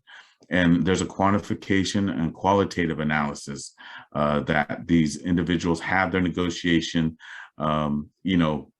bullet points and what they're going to negotiate, what they're not willing to negotiate. But as you see the blocks within those politics or political will, we want to make sure and further those. And some countries, again, if you look at just the participation of indigenous leaders since 1977 in that space, and we want to give thanks and praise for those individuals that took the line at that point, but to move and further that with youth, with women, with all of the other focused areas, but also to remember that at some point individuals are going to be looking at these indigenous strategies and natural resources management tactics to provide those solutions. And we want to be prepared for that. We don't want to be left behind, but you'll see that hopefully will be the tip of that thought leadership and self-determination and nation building. Wonderful. Thank you so much, Javier. Heylin, yeah, did you have some thoughts, please? Claro que sí. Of course, I think I'd like to talk a little bit more about, for example, after listening to both my colleagues, it is very true. In COP spaces, donors also want to work with women and indigenous peoples. Well, I am talking about women because I work with women, but we should also take in consideration indigenous peoples, how we can work with our traditional knowledge and create a solid basis, a solid foundation, and to exercise these in different political spaces. And I'm an example of that. Since the moment I started understanding better how I could raise my voice and be part of different spaces and share a message in all of these, or thanks to all of these online workshops and meetings together with Nina, for example, and her team. Yeah, of course. You gave us a workshop on how we can share a message in a minute or 2 or 3, but a different thing is to actually negotiate with donors. We never discuss this topic. So yes, what my colleagues mentioned is true. How can we actually be part of this? But we should know what we're going to negotiate, how we're going to do it, so they can take us into account in these big negotiations. The other point that I wanted to make is that donors many times ask for so many requirements, and for us as Indigenous peoples, it's very difficult to have access to certain projects. For example, at least now that I support my organization a lot, it has been quite difficult to me. It was very difficult for us to comply with certain requirements and to be part of certain forums. This is very difficult. So donors should take into account that, so Indigenous peoples can be actually part of these funds as Indigenous peoples. Thank you so much, Heylin.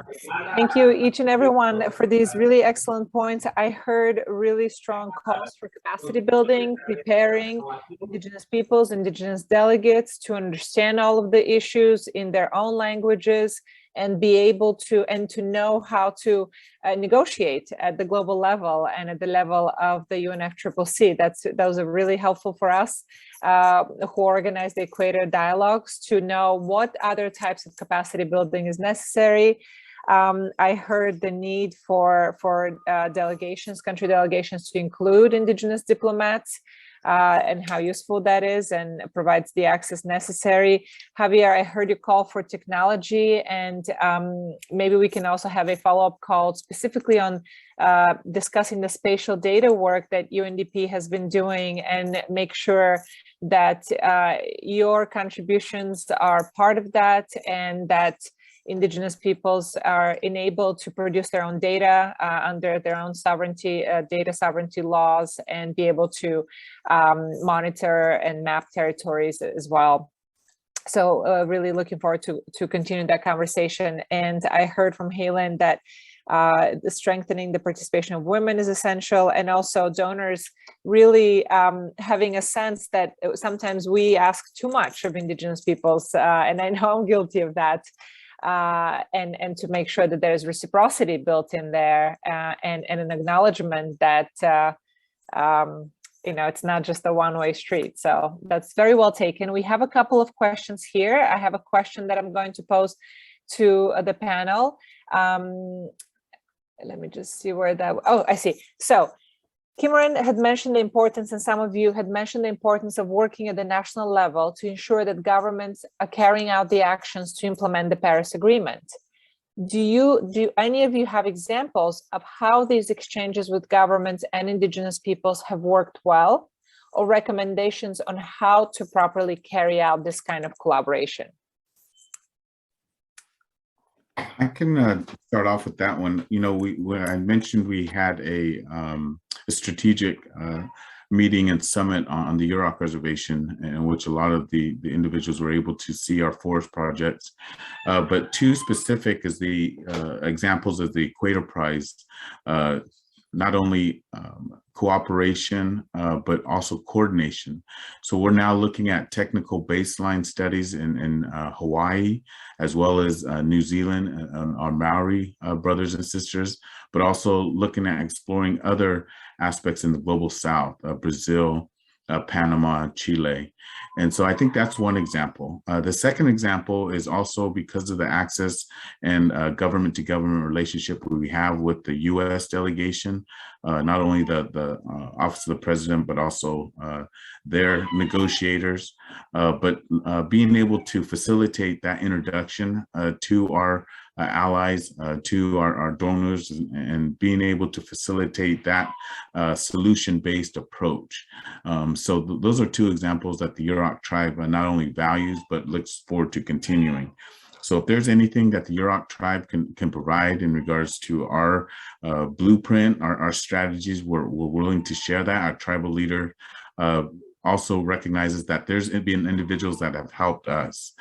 So that is also, whether it's not only the COP space, but natural resources management, but other types of actions we've taken, we want to make sure and provide that invitation. But yes, and thank the Equator Prize as well as the other winners in negotiating, as well as sharing with us while we were at COP26.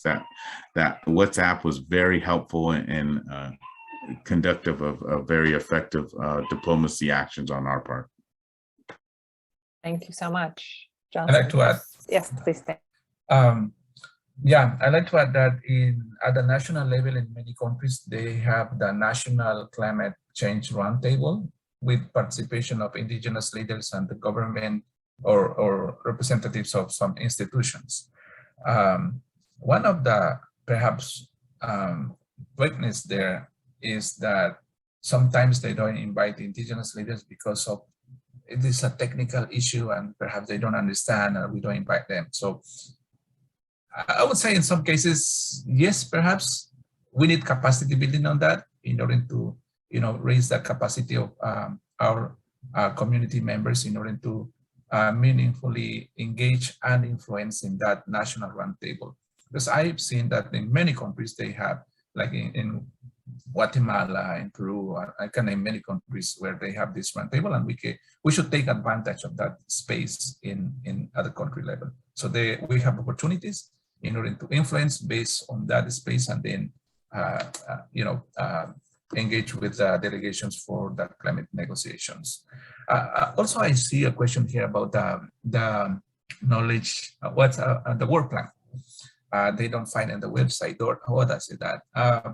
It is in the. If you find the report of the facilitated working group presented to SAPSTA, you can find the work plan there and as part of this report. You're not going to find, if you look for a work plan itself, it's going to be part of the report. It's going to be in the last part of that report, the work plan. Yeah, thank you. Thank you so much. I see here there are two specific comments to Javier from two other Equator Prize winners, one from this year from the Sierra Gorda Biosphere Reserve, and one from Nashualai Maasai Conservancy. And Javier, I would be curious for your thoughts here. So from Sierra Gorda, Laura says, the Sierra Gorda Biosphere Reserve is in Central Eastern Mexico. She appreciates the depth of experience and strategic growth of your model, and it would be very helpful to learn from you as their local climate protocol in Querétaro is expanding to more communities and communal lands to participate in the biodiversity carbon model they have developed. And similarly, from the Nashualai Maasai Conservancy, you mentioned participating in the California carbon market. Nashualai has been exploring ways to participate in it, but the lack of a global one has made it difficult. They wanted to know if you have any recommendations for how non-Northern American-based indigenous organizations can gain access to and participate in the carbon market. And that could be also a question for the other panelists here if they have knowledge. But I see here the need for a peer-to-peer learning exchange among Equator Prize winners who have so much to learn from each other. This is something that we've done in the past, and it's difficult, of course, virtually. We would bring people together at the COPs of the CBD or the UNFCCC, but we recognize the challenges with the virtual model sometimes, but this is a really good nudge for us to come back to this core activity. But yes, Javier, if you can take those two comments, please. Thank you.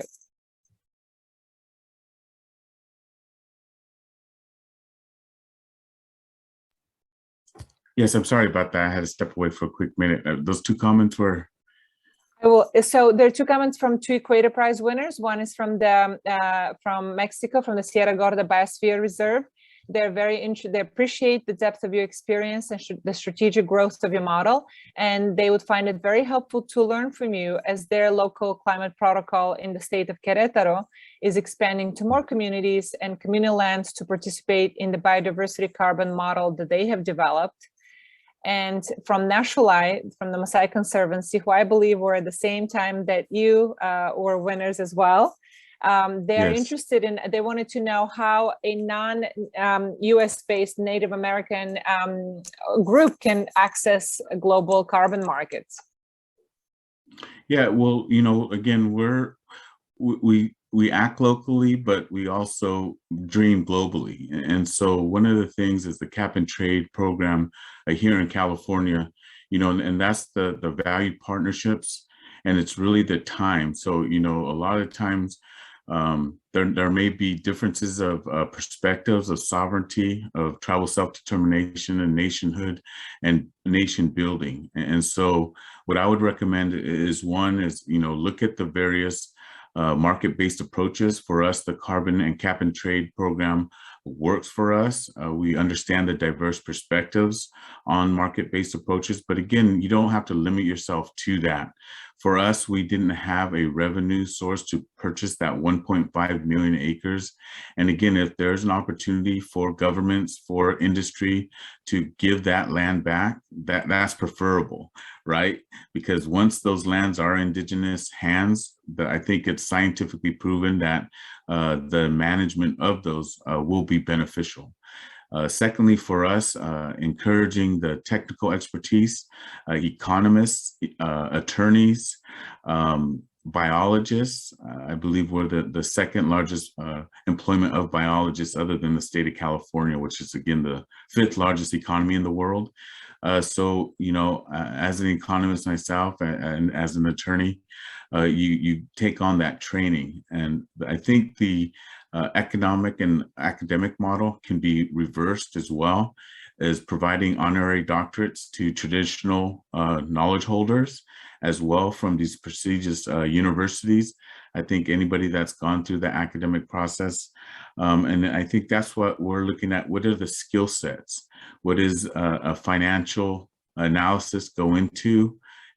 Like say for a donor, what is it that they look to? Again, I think Heylin mentioned, sometimes that can be overbearing, but when you have the skill sets of negotiation, of quantitative and qualitative analysis, but looking at what is strategic action. So we've looked at what our land base is. We're looking at which industries are within our ancestral territory, and rather just being a participant in the actual supply chain, purchase the supply chain. You know, a lot of times people are like, wait, what? And so, you know, but then again, you're engaging in industry. But what we found is as a mill owner, we purchased, again, a mill that provides a niche market in forest products. We're looking at how can the Yurok tribe also be the economic base of our region. So, you know, we stand in solidarity with our indigenous environmental, again, frontline activists, and have encouraged not only the United States, but other countries not to bring harm or violence to them in whatsoever, but it's in their business interest to include indigenous participation in decision-making. We do understand consultation is preferable as well as going along, but there's a decision-making element to that. So we appreciate that. And again, both to Equator Prize winners, but our brothers and sisters in Mexico, anything, I provide my contact information to you, Nina, as well, and feel free to share that with our colleagues. But I just want to not only thank the panelists, but there's a lot of hard work to come. You know, I think that's, you know, coming into COP26, people are like, this isn't going to happen, this isn't going to happen. But, you know, I have 2 students, college students now, and they give me hope, and they're creating jobs that aren't in existence yet, both, you know, a son and a daughter. So, you know, they're getting trained at UCLA and Stanford. But again, there's other, as knowledge bearers and as cultural lifeways leaders, you know, those are the types of optimism and hope we have. So I hope that answered and was reflective of those 2 comments. Thank you so much. Those are really great closing words from you, Javier. And I wanted Merci beaucoup, Javier. C'est une belle conclusion. Nous allons faire le lien entre... And I wanted to ask also Heylin for your closing comments on the panel, and also Johnson after that. After the panel, we'll take a short break. and then we'll come back with an overview. We'll hear some of the technical details on what happened at COP26, including on what happened at Article 6, and then Johnson will lead us through a bit of a capacity building on how can Indigenous peoples and local communities engage in the climate negotiations. Thank you so much. Heylin, please go ahead. Pues sí, quería decirle a Nina que I'd like to tell you, Nina, that I was looking for the different representatives from the Equator Prize at the COP, and I couldn't find anyone.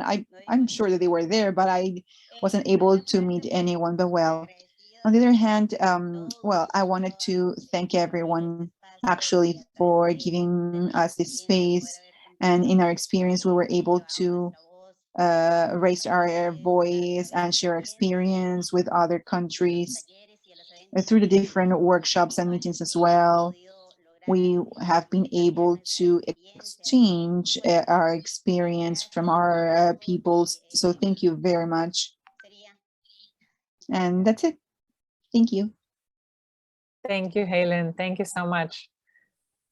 And Johnson? Yeah, perhaps just to say that in the climate negotiations, sometimes governments, they want us to just locate us to discuss the local community and the Indigenous peoples platform and forget the rest of the negotiation. And we have said that we are not going to focus just on that. We are impacted for everything. So we're going to be, we're going to be part of the negotiation and on the different elements of the Paris Agreement. So that's why we, dedicated time to be part of this Article 6 negotiations, and that's why we have delegates in different parts of the elements of the Paris Agreement. So just want to say that, and I want to close saying that we've been participating not just to be complaining there, but because we want to contribute. That's our message. Thank you. Thank you so much, everybody on the panel. Really appreciate it.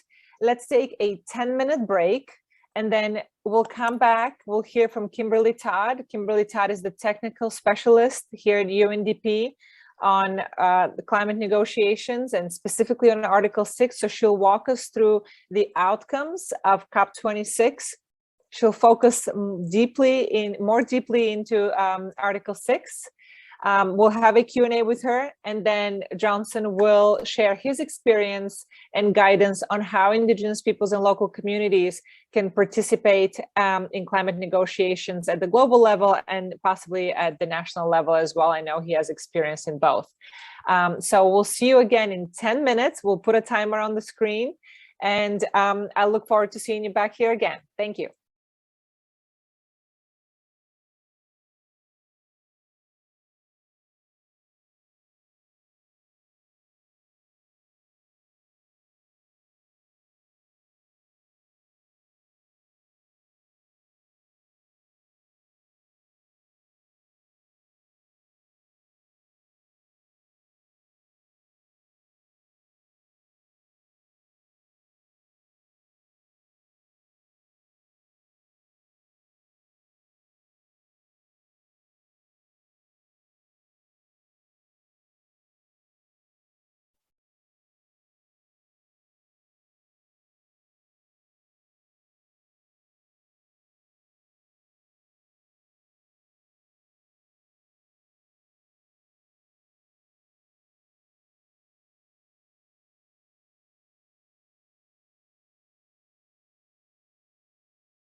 Wonderful. Thank you. Welcome back, everyone. I hope everyone had a chance to take a little break. And I would like to now invite my colleague, Kimberly Todd, who is a technical specialist from the Climate and Forest team here at UNDP, to give us her presentation. Kimberly, you have the floor. Thank you so much. Thank you, Nina. Thank you, colleagues, for including me in this event. It's been really enlightening to hear the perspectives and experiences from those who have spoken so far. So I will cover briefly a number of the main outcomes, and as Nina indicated, I'll focus primarily in on some of the details around Article 6, and particularly the key references and entry points for Indigenous peoples and local communities that resulted in the final agreed decisions. Next slide, please. So as we've heard, of course, you know, there are, as with any COP, you know, there were areas of disappointment and areas where we certainly would have wanted to see much more progress. Of course, loss and damage and climate finance are two that emerge sort of to the forefront. But nevertheless, there were important steps taken forward. So maybe not giant leaps, but important steps. So I will focus on a summary of some of those elements, and as I said, then move on more specifically to Article 6. So just to give a sort of non-exhaustive overview of some of the main outcomes. Of course, we have the Glasgow Climate Pact. So that's the set of overarching cover decisions that sort of capture the big headlines that are coming out of this particular COP. And we'll have more on some of those elements on the next slide. So we have that set of overarching cover decisions. Additionally, adaptation finance was one of the most, I would say, noteworthy outcomes of COP, right, with the call for developed country parties to at least double their collective provision of climate finance for adaptation from 2019 levels to by 2025. And then the ANA work program will move forward on the global goal for adaptation. So that was the key results sort of on adaptation.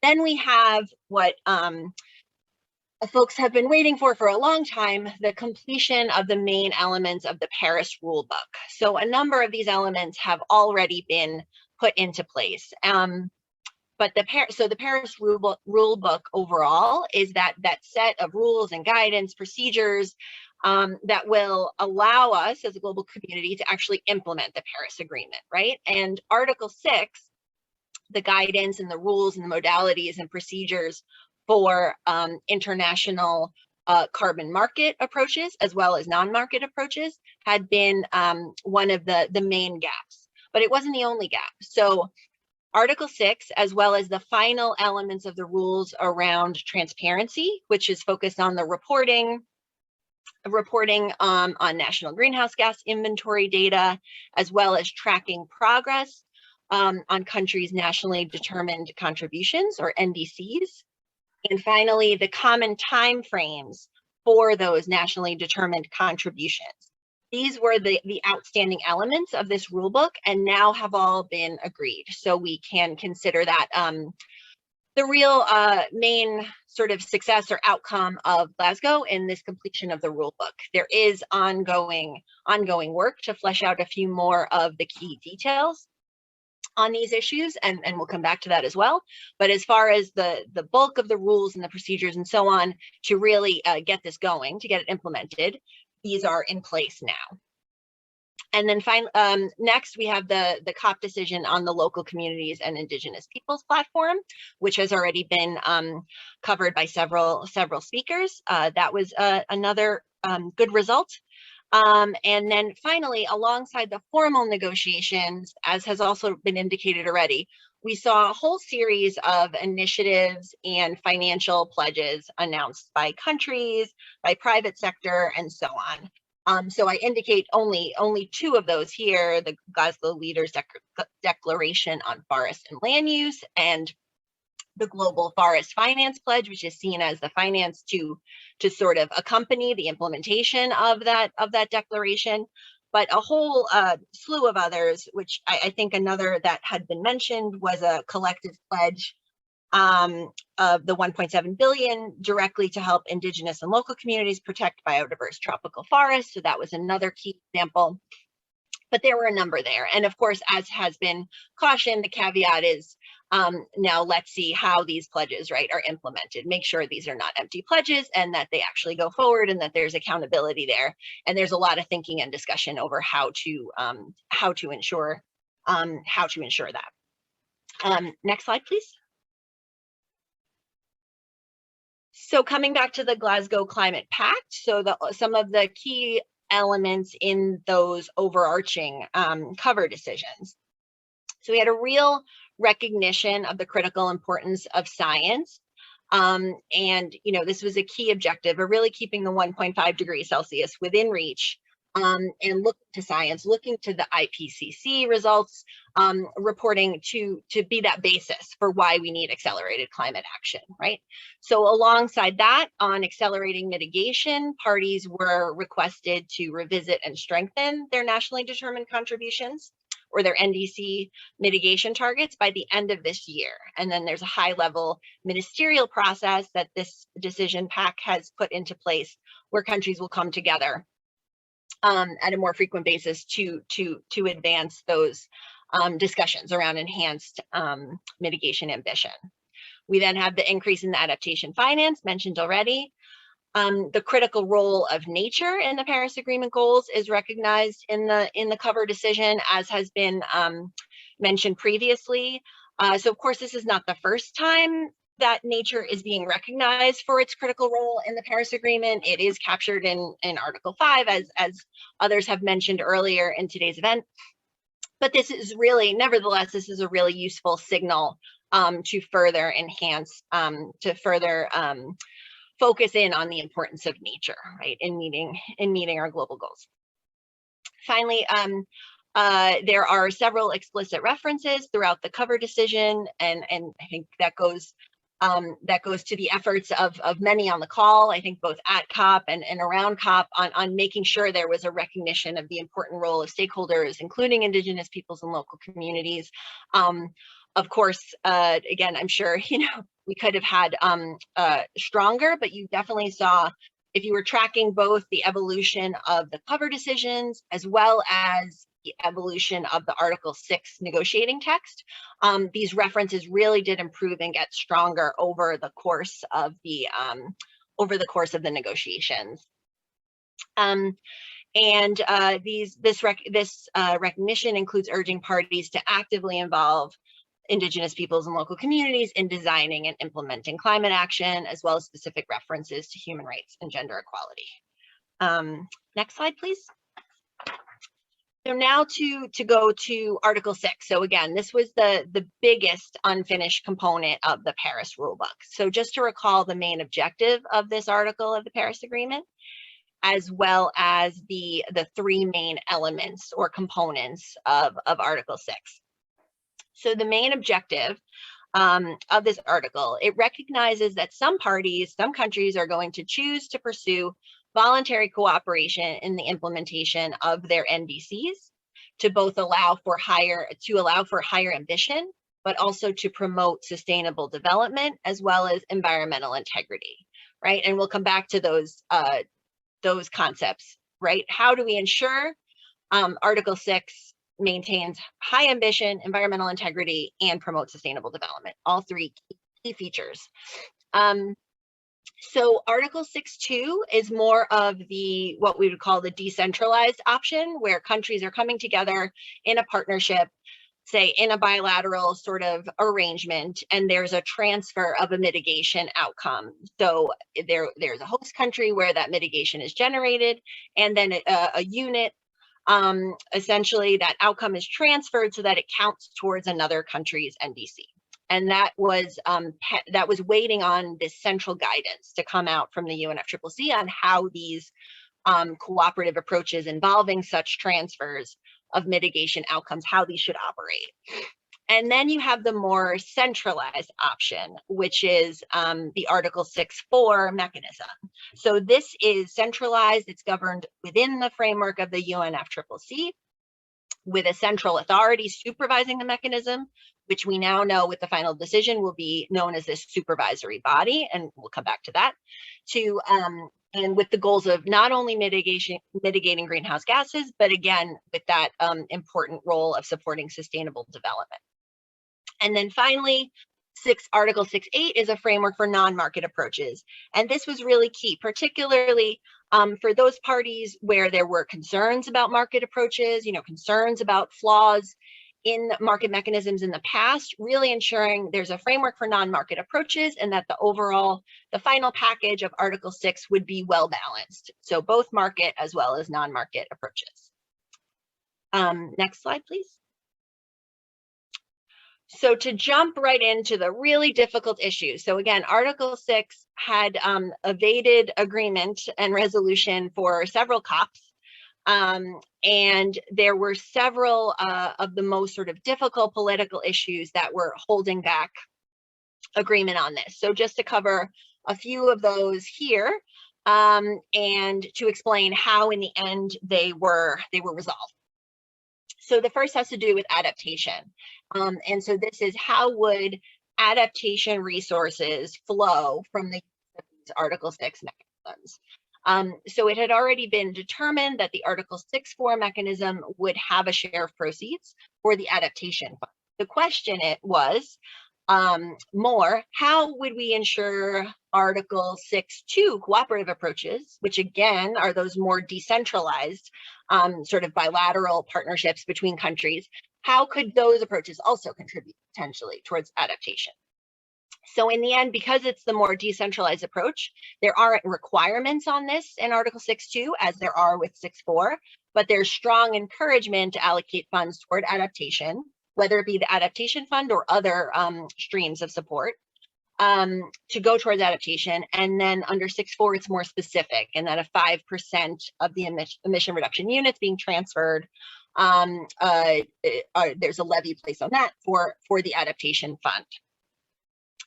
A second key issue was avoidance of double counting. So that's ensuring that the Article 6 approaches and mechanism maintain environmental integrity. And again, that comes back to the key objective of the Article 6 of the article, right? That we should only have these approaches if we can ensure environmental integrity.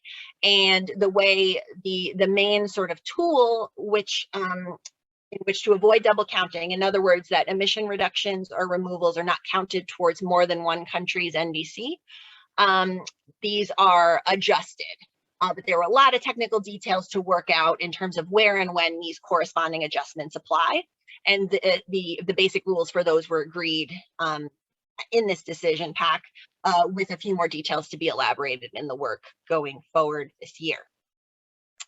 Finally, a really big one was the relationship between the Kyoto Protocol mechanisms, particularly the Clean Development Mechanism, and the new Article 6.4 mechanism. So whether to allow and how to Si on devait autoriser et comment, Si vão permitir el mecanismo de desarrollo limpio en el contexto del artículo.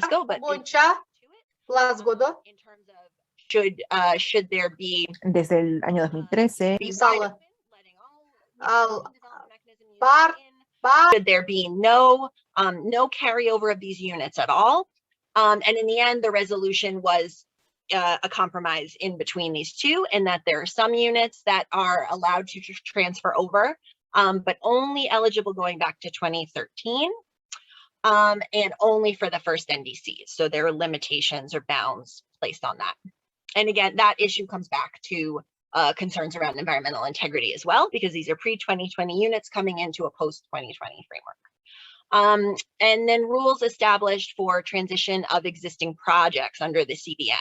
So ensuring that those projects can transition into Article 6.4 as long as they meet all the requirements of the new mechanism.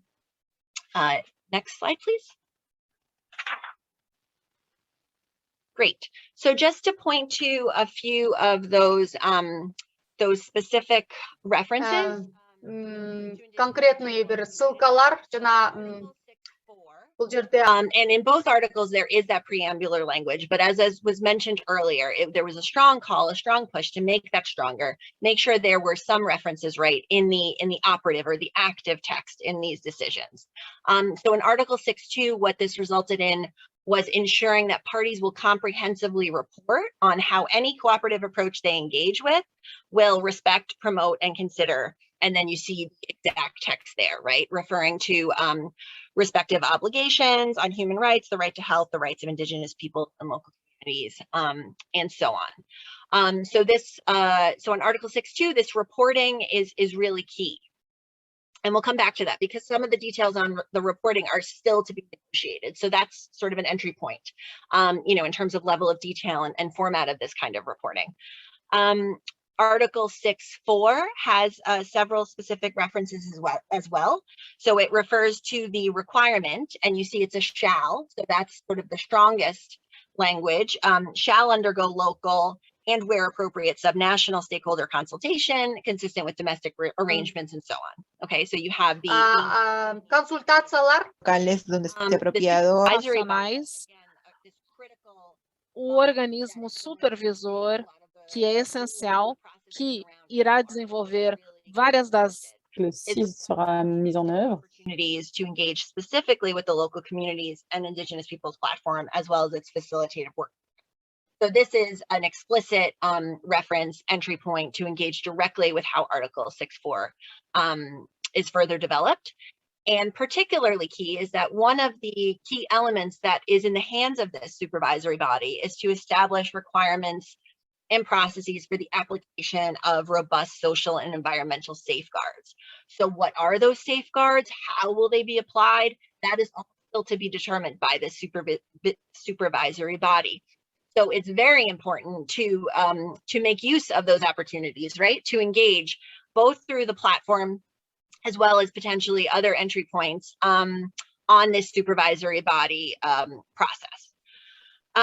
Then we have finally, stakeholders, activity participants and participating parties may appeal decisions of the supervisory body or request that a grievance be addressed by an independent grievance process. So that this has been mentioned already today, that text was not in there near the start of the COP. So it was really a great development to see that it was at least referenced. There was likely stronger reference in terms of how will that and that's another hopefully be further elaborated and ensure that its implementation is strong. So next slide, please. And this is the last slide, just to mention, as I've said a few times, so the bulk of the work is done, but there are a number of streams of work that will continue on, particularly this year, leading up to COP27. So this supervisory body is still to be established. So nominations coming in, 12 individuals will sit on this body with a balance between developed and developing countries, gender balance, and so on is also referenced. So that this SB, as mentioned already, will have important work to undertake, particularly on these robust social environmental safeguards, as flagged already. Then you have for Article 6.8, those non-market approaches. Glasgow Committee for Non-Market Approaches has been established and will be taking forward work on that. So that could be another potential stream. And what I didn't include here but mentioned earlier is there's ongoing work to elaborate the details for reporting and review under Article 6.2.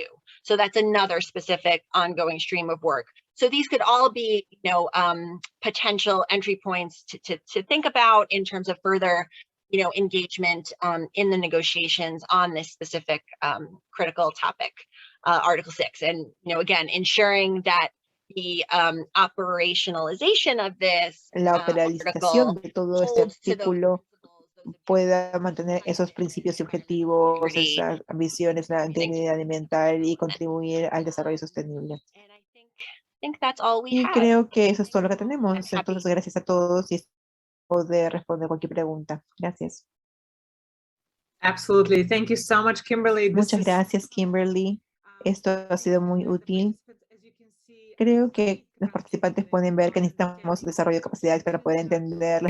These are complex matters, and so the calls from the panel previously of the need to build the capacity of Indigenous delegates and Indigenous diplomats is essential because these are complex topics. So I wanted to invite anyone who's in the audience to ask questions, comments, questions. I know this is a lot of information. We had a request. Kimberly, would you be willing to share your presentation with the participants? Yes, of course. Wonderful, great, excellent. Maybe I can even ask Joey to drop it in the chat here, and then we'll email it after with the recording, the resources, so you can share them with your communities. Are there any questions for Kimberly? We have our foremost expert here on Article 6 and the negotiations. So I think, like everyone else, our team, you know, and everyone's trying to unpack these decisions, and I think we're all learning as we go what they mean. So, but I'm happy to try. Thank you, thank you. Wonderful, Joey. Thank you so much, Joey. Yes, the presentation has been shared. Please feel free to download it. I'm just going to give another minute. If there are no questions for Kimberly, we will move on to a presentation by, let me just see if any hands are raised. Well, Kimberly, all I can say is that your presentation was exhaustive and thorough. And also perhaps we need to sit with it and absorb it and learn it. But I wanted to invite Johnson. Johnson, you spoke and you've been involved in the negotiations, but now after we have actually seen the Article 6 paragraphs in detail, can you please talk a little bit about what it is that you guys went into COP26 asking for to be included, what was included, we saw what was included, what was left out? If you can give us a picture of what Indigenous peoples went into pushing for. Thank you.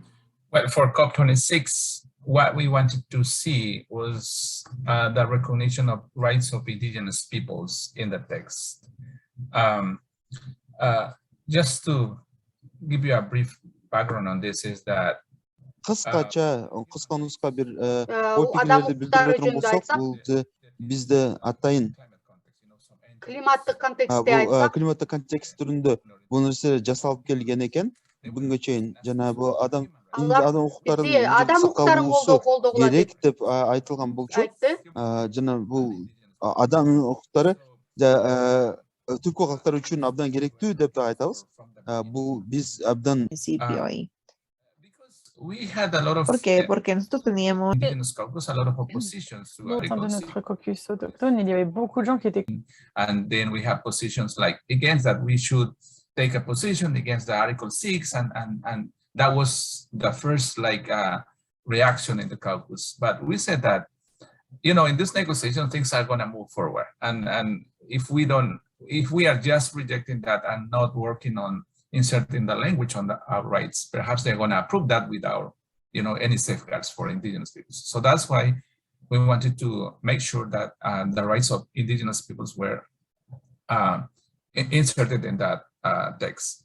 So as I indicated, we strongly advocated since the beginning in order to insert this language, but in Madrid, we were disappointed when we saw that they basically deleted the language of Indigenous peoples there.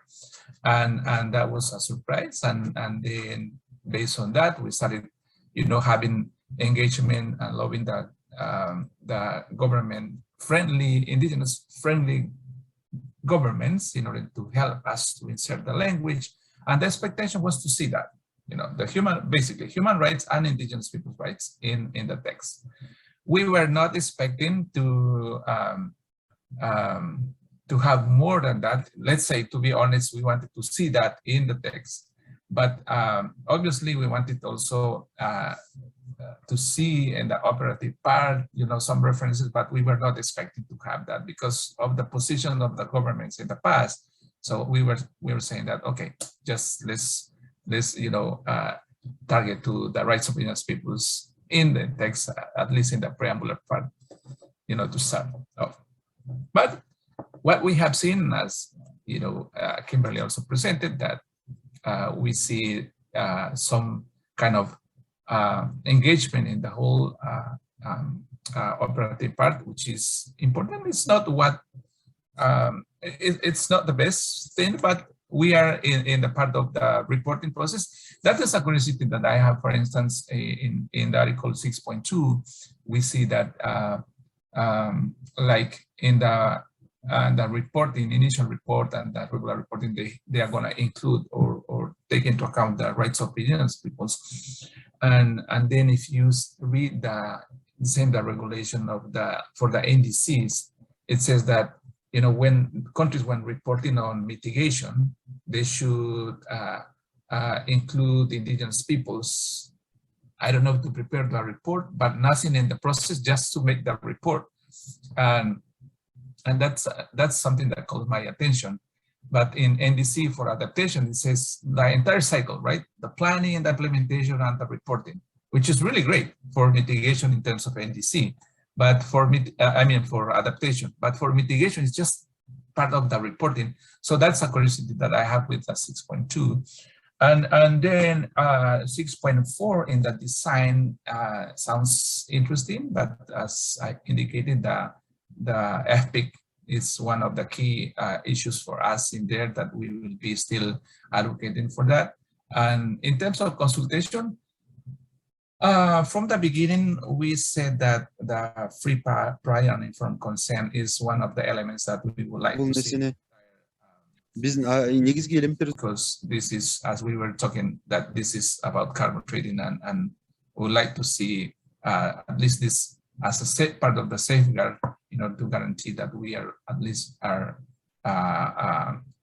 we provide the consent for the projects, right? So that's what we wanted to see, and it's not there. It's disappointing, and there were ideas to have action on that, during the event, but at least we provided key elements to our friendly governments in order to help us to put that language. It wasn't possible, but we are working on a strategy in order to see how we can implement the EPIC, in fact, in our countries. So in general, I would say that even some of our colleagues are, disappointed. I believe that we have a little bit more language on IPs in Article 6, and we can at least take that to start working and improving in terms of safeguard of participation in the future. Excellent. Thank you so much. Kimberly, is there something you wanted to respond, or should I ask you the two questions that came in the chat? No, that was really helpful. Nothing to respond at this point, so I can try to address those questions in the chat. Sure. So the questions were, one is from one Equator Prize winner, the Nashulai Maasai Conservancy in Kenya. They shared that in their experience, most foreign conservation aid pledged to Kenya goes to non-Indigenous owned and run conservancies. Is there a mechanism to ensure that Indigenous groups can access the funds, both the Indigenous focus funds and more generalized conservation funds pledged at COP, and from private groups like the members of Confluence Philanthropies? Is there a plan of how Indigenous organizations, especially those outside the Equator Prize winning groups, who are lacking in contact or technical and language expertise, could gain access to this funding? Maybe I'll let you take the question, if you this first question, and then I'll pose the other one. Okay, sure. So I suppose it's I thought maybe it was also asking about the sort of carbon market finance, but I guess it's more about the pledges and the funds. Right. So I mean, as we mentioned, I'm not so familiar with the mechanics on sort of how these funds will be accessed. As we mentioned, there was that specific pledge made that presumably the access will be directly, and it's focused specifically on Indigenous peoples and local communities.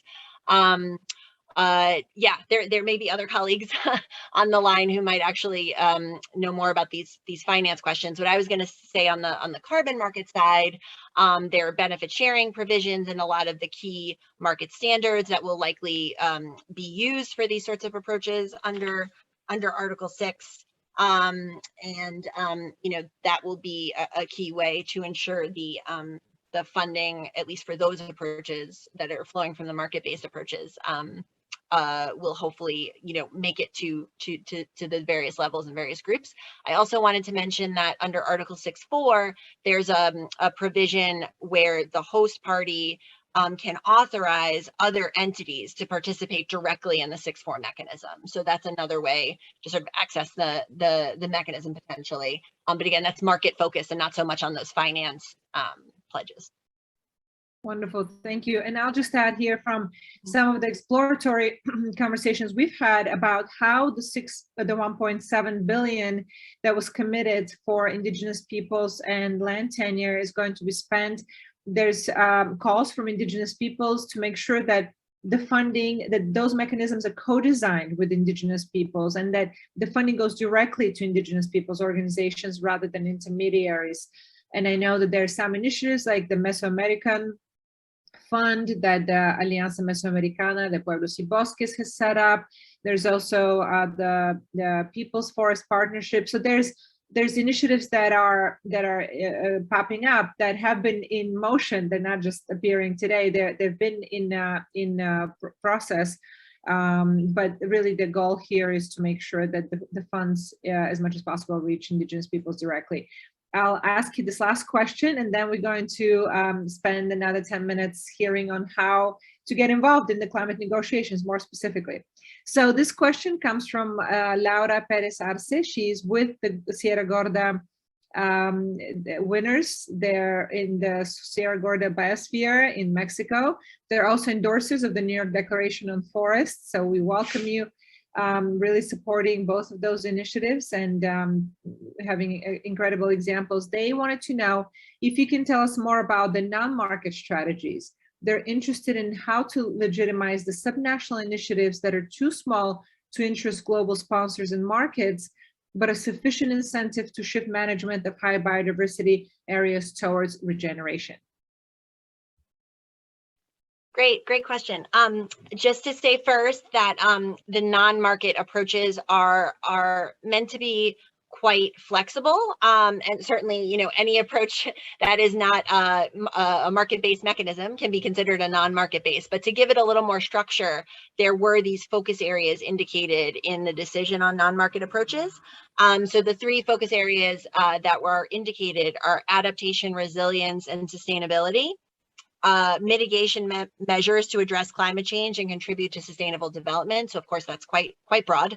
It captures quite a range of climate mitigation measures. And then finally, specific reference to development of clean energy sources. So those were the three focus areas that were decided as the focus for the ongoing work here.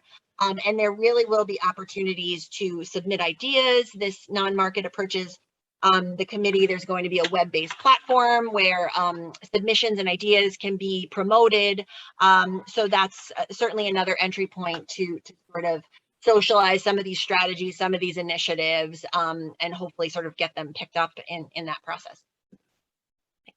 Fantastic, thank you so much. That is so useful. That's very specific, and Laura, that sounds like a direct way in which your example can be shared on this web platform and promoted. I wanted to give out a call for last questions for Kimberly before we switch gears here to our final presentation that we're hoping that Johnson will share with us some ways in which Indigenous peoples and local communities can get involved in the International Indigenous Peoples Forum on Climate Change or the Local Communities and Indigenous Peoples platform. Just what are ways to engage and try to shift policy at the global, and possibly, if you'd like to share also about national level. Okay, I don't see any questions. So since the time is almost up, Johnson, you can go ahead. You have about 10 minutes to share with us your thoughts on how Indigenous peoples and local communities can get involved. Thank you. Okay, thank you very much again.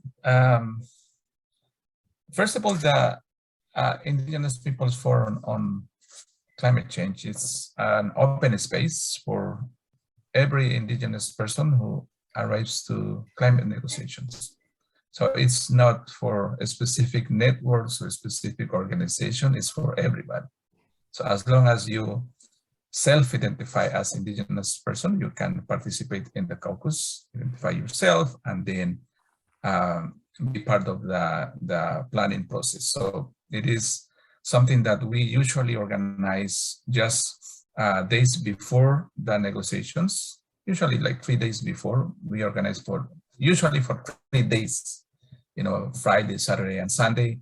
It's what we do is the preparation in order to first introduce ourselves as Indigenous persons, perhaps some concerns from the regions. For instance, this time we had a lot of concerns from Brazil because of the situation that they are living there. So, you know, every year we have a specific scenarios, cases where they want to highlight in the negotiations. So open space. Then during the preparation, we organize as working groups for different topics. We had in the past RED Plus. Now we had Article 6, agriculture. We had loss and damage, and finance. You know, different working groups where you can participate and help us to influence in the negotiations and also report back to the caucus, because after our preparatory meetings that we have for 3 days, we have every day a space from 9 to 10 to prepare for the daily negotiations. So we have another space every day in the morning from 9 to 10. It's been always like that, 9 to 10.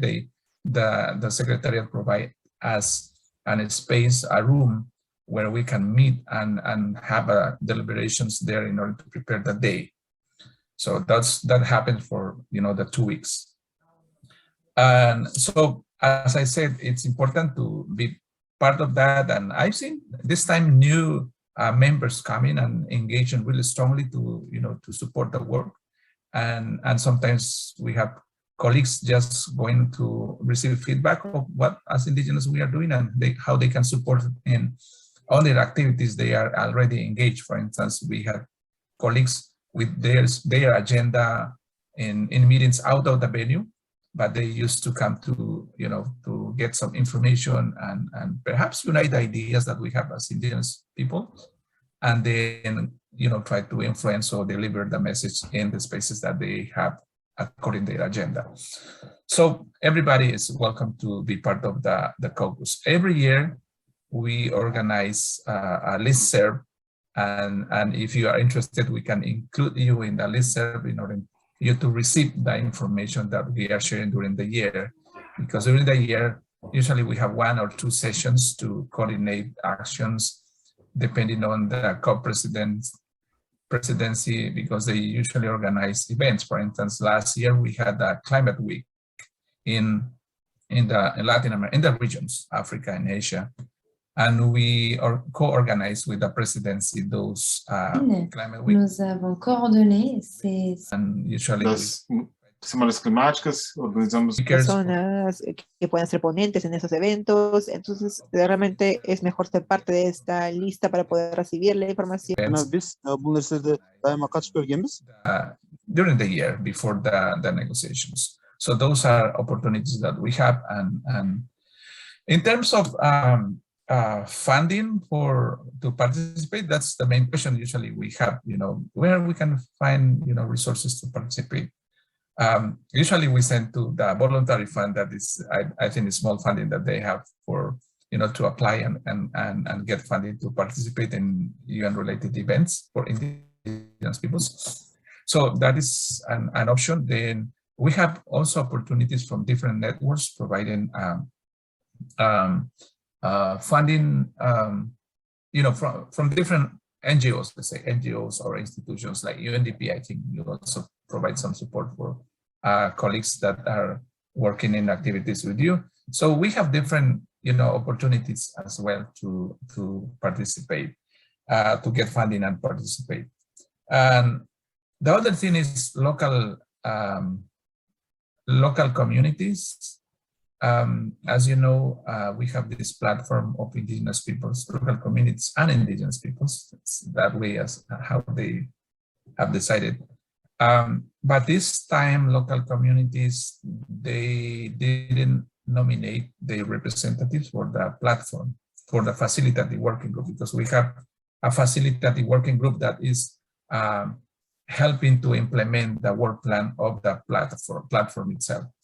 So for the facilitative working group, we have 7 Indigenous members and 7 from countries.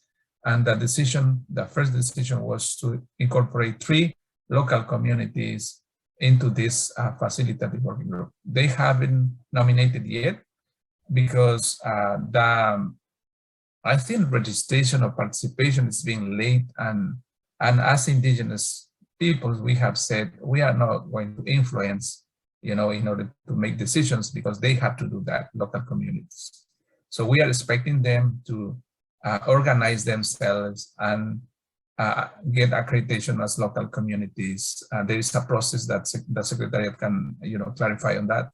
There is a process so they can be accredited as local communities. We participate as Indigenous peoples there, even in this yellow badge as NGOs, but we participate as Indigenous peoples. But also they can get, the participation as local community, which is really, really important for them to do that. And it seems like in this new process, the expectation as they will be nominating the 3 members of local communities for the facilitative working group. So that's in general. The participation for the activities of the facilitative working group, again, usually it's by, you have to register through the focal points. And as Indigenous people, we have our focal points. We have 2. One is our brother from Nepal, Lakpa. Lakpa is our focal point. Usually we have to send as Indigenous persons to him if we want to get, some accreditation for the platform meetings. This is not accreditation for the participation on climate change meeting. It's through this colleague for the platform activities. And even, I think, local communities as well through, I'm not sure about that. I'm going to lie if I said that local communities also through LACPA, which is the Indigenous Peoples Focal Point. I don't think that's the way. And also NGOs through, I think, CAN, they can get registration through them for the platform activities. Then for, the participation on or accreditation on the climate change itself, for the COP or for official activities, that is different accreditation. You have to be part of the delegation of already recognized organizations, get accreditation through the NGO or Indigenous organization, and also through the government, and also institutions like UN agencies, or institutions like I've seen in Latin America, Fondo Indígena. They have also space for help with accreditations to participate. Cambio climático. Eso es en cuanto a la participação. Talvez a coisa important au niveau national, ce sont les opportunités de participer et de travailler avec d'autres. National already established platforms. I don't call it platforms, round tables or spaces created to discuss about climate change. So I know in many countries, in Ecuador, they started with this Red Plus, I think, like round table, and now they are using this space in order to have conversations before the negotiations. And in Guatemala, we recognize that they have a national platform on climate change, and they engage with the government through this platform In Peru, they have a climate change roundtable, and also they have a Red Plus roundtable. So spaces through which you can engage with other indigenous organizations or peoples in terms of climate change, and also the government in preparation for climate change negotiations. So that is how, in general, it works. And what else? Well, in terms of topics, we have people dedicated to those topics. Perhaps if you're interested in a specific topic of negotiation, we have already these working groups that we can perhaps share or identify the person or the group already working on that. You can engage with this group, and this also happened through the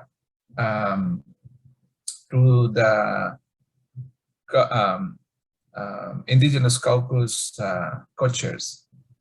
In terms of the structure, we have only co-chairs. We don't have secretariat. We don't have anything of the. It's only co-chairs of the Indigenous Caucus, and they help us to facilitate and direct to the these working groups and all of that. So this is how it is, and it, as I said, it's open to participate. The caucus usually help us to organize preparatory meetings, and also after the COPs, usually a meeting to assess what we have achieved in the COP, and then plan activities during the year. But it's not, after the COP is not too active. It's depending on what we have. But I've seen like 2-3 activities during the year, but very active during the negotiations in Cerda, which is in June, and also during the COP in November or December. Oh, that is in general. What I want to say, that if some colleagues are interested to participate, it's, as I said, open always. Excellent. Thank you so much, Johnson. And I absolutely recognize that we have overworked you here today. I really appreciate all your time and sharing so much of your experience. Really, really thank you so much. I wanted to open up for any questions to Johnson regarding participation. I also wanted to call your attention that the Equator Initiative and Tribal Link Foundation have co-produced a course based on Tribal Link Foundation's flagship training called Project Access, which trains Indigenous peoples, provides capacity building for Indigenous peoples on how to advocate at the UN Permanent Forum. So this training is now available virtually. It's free of charge, and it's hosted on our Learning for Nature platform. We have dropped the link to this course on Indigenous peoples advocacy at the United Nations. You can see it there. And we've also dropped the link to one of the lectures from that training, which summarizes what Johnson talked about right now. It's a lecture prepared by Graham Reed, who is one of the co-chairs for North America. Il était un des co-présidents de... He's with the Assembly of First Nations. De los pueblos indígenas para el cambio climático. Él está en Canadá y él... Uma exposição de que to watch that, and there's also a workbook. It's a brief of just a few pages which outlines that content, and possibly can help if you were to share it with your communities on how to participate in the UNFCCC process. These links are here in the chat, and I wanted to welcome, oh, wonderful, Terence has a question. Thank you, Terence. Go ahead, please. You can unmute. Yeah, thanks, Nina. Just a brief comment to complement Johnson. So I've been following the facilitative working group of the LCIPP, and I think this question of the local communities has been coming up again and again, and it was discussed in the pre-meeting in Glasgow. I think that there is an opportunity for the Equator Initiative and its partners to support the advocacy for the local communities, because at present there isn't enough voice for local communities in that platform. There is this reference very often to the back to the Rio Earth Summit, where local communities are not one of the major groups, one of the 9 major groups, and that somehow it implies that it might take 10 or 20 years for them to get organized to be able to represent themselves in these climate change negotiations. I think that is, well, I mean, these things do take time, but I think what in UNDP we've been doing to mobilize and convene coalitions, in particular through the Equator Prize, I think should really try to support that that constituency, basically, I think, around local communities for those negotiations. That was the only comment I had. Thanks, Nina. Thank you so much, Terence. It's really important, and that's why I'm also regret that Ernestine was not able to join us to speak from the perspective of local communities and give her feedback on COP26. I wanted to see if there are any more questions, comments, any of the Equator Prize winners. Are you ready to engage with the UNFCCC?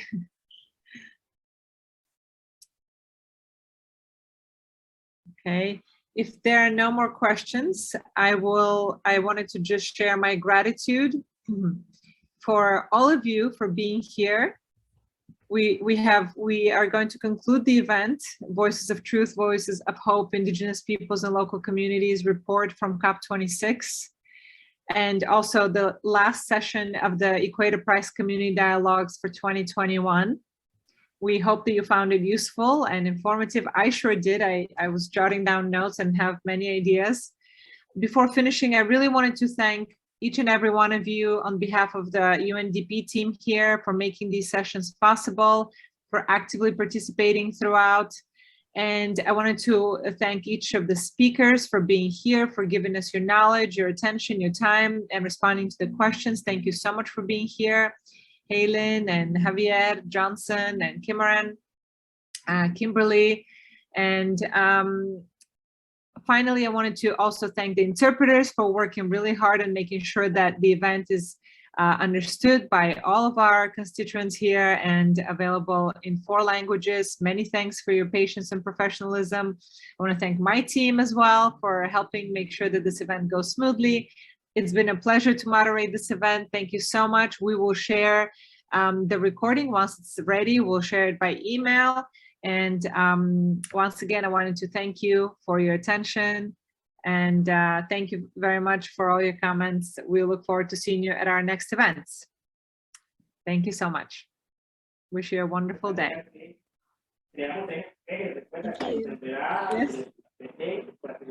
Muchas gracias.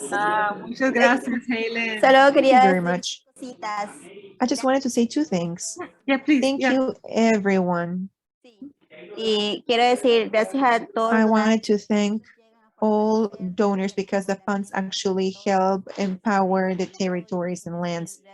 I wanted to thank everyone from the Equator Prize. Thank you to MVP, to Love Online as well, who was one of the ones who helped us a lot to our organization. And thank you to my team who always believed in themselves in order to face the different adversities. So thank you very much, everyone. See you soon. Muchísimas gracias, Heylin, por su participación. Thank you very much, Heylin, for participating. Vamos a seguir conectándonos. Gracias. Let's keep in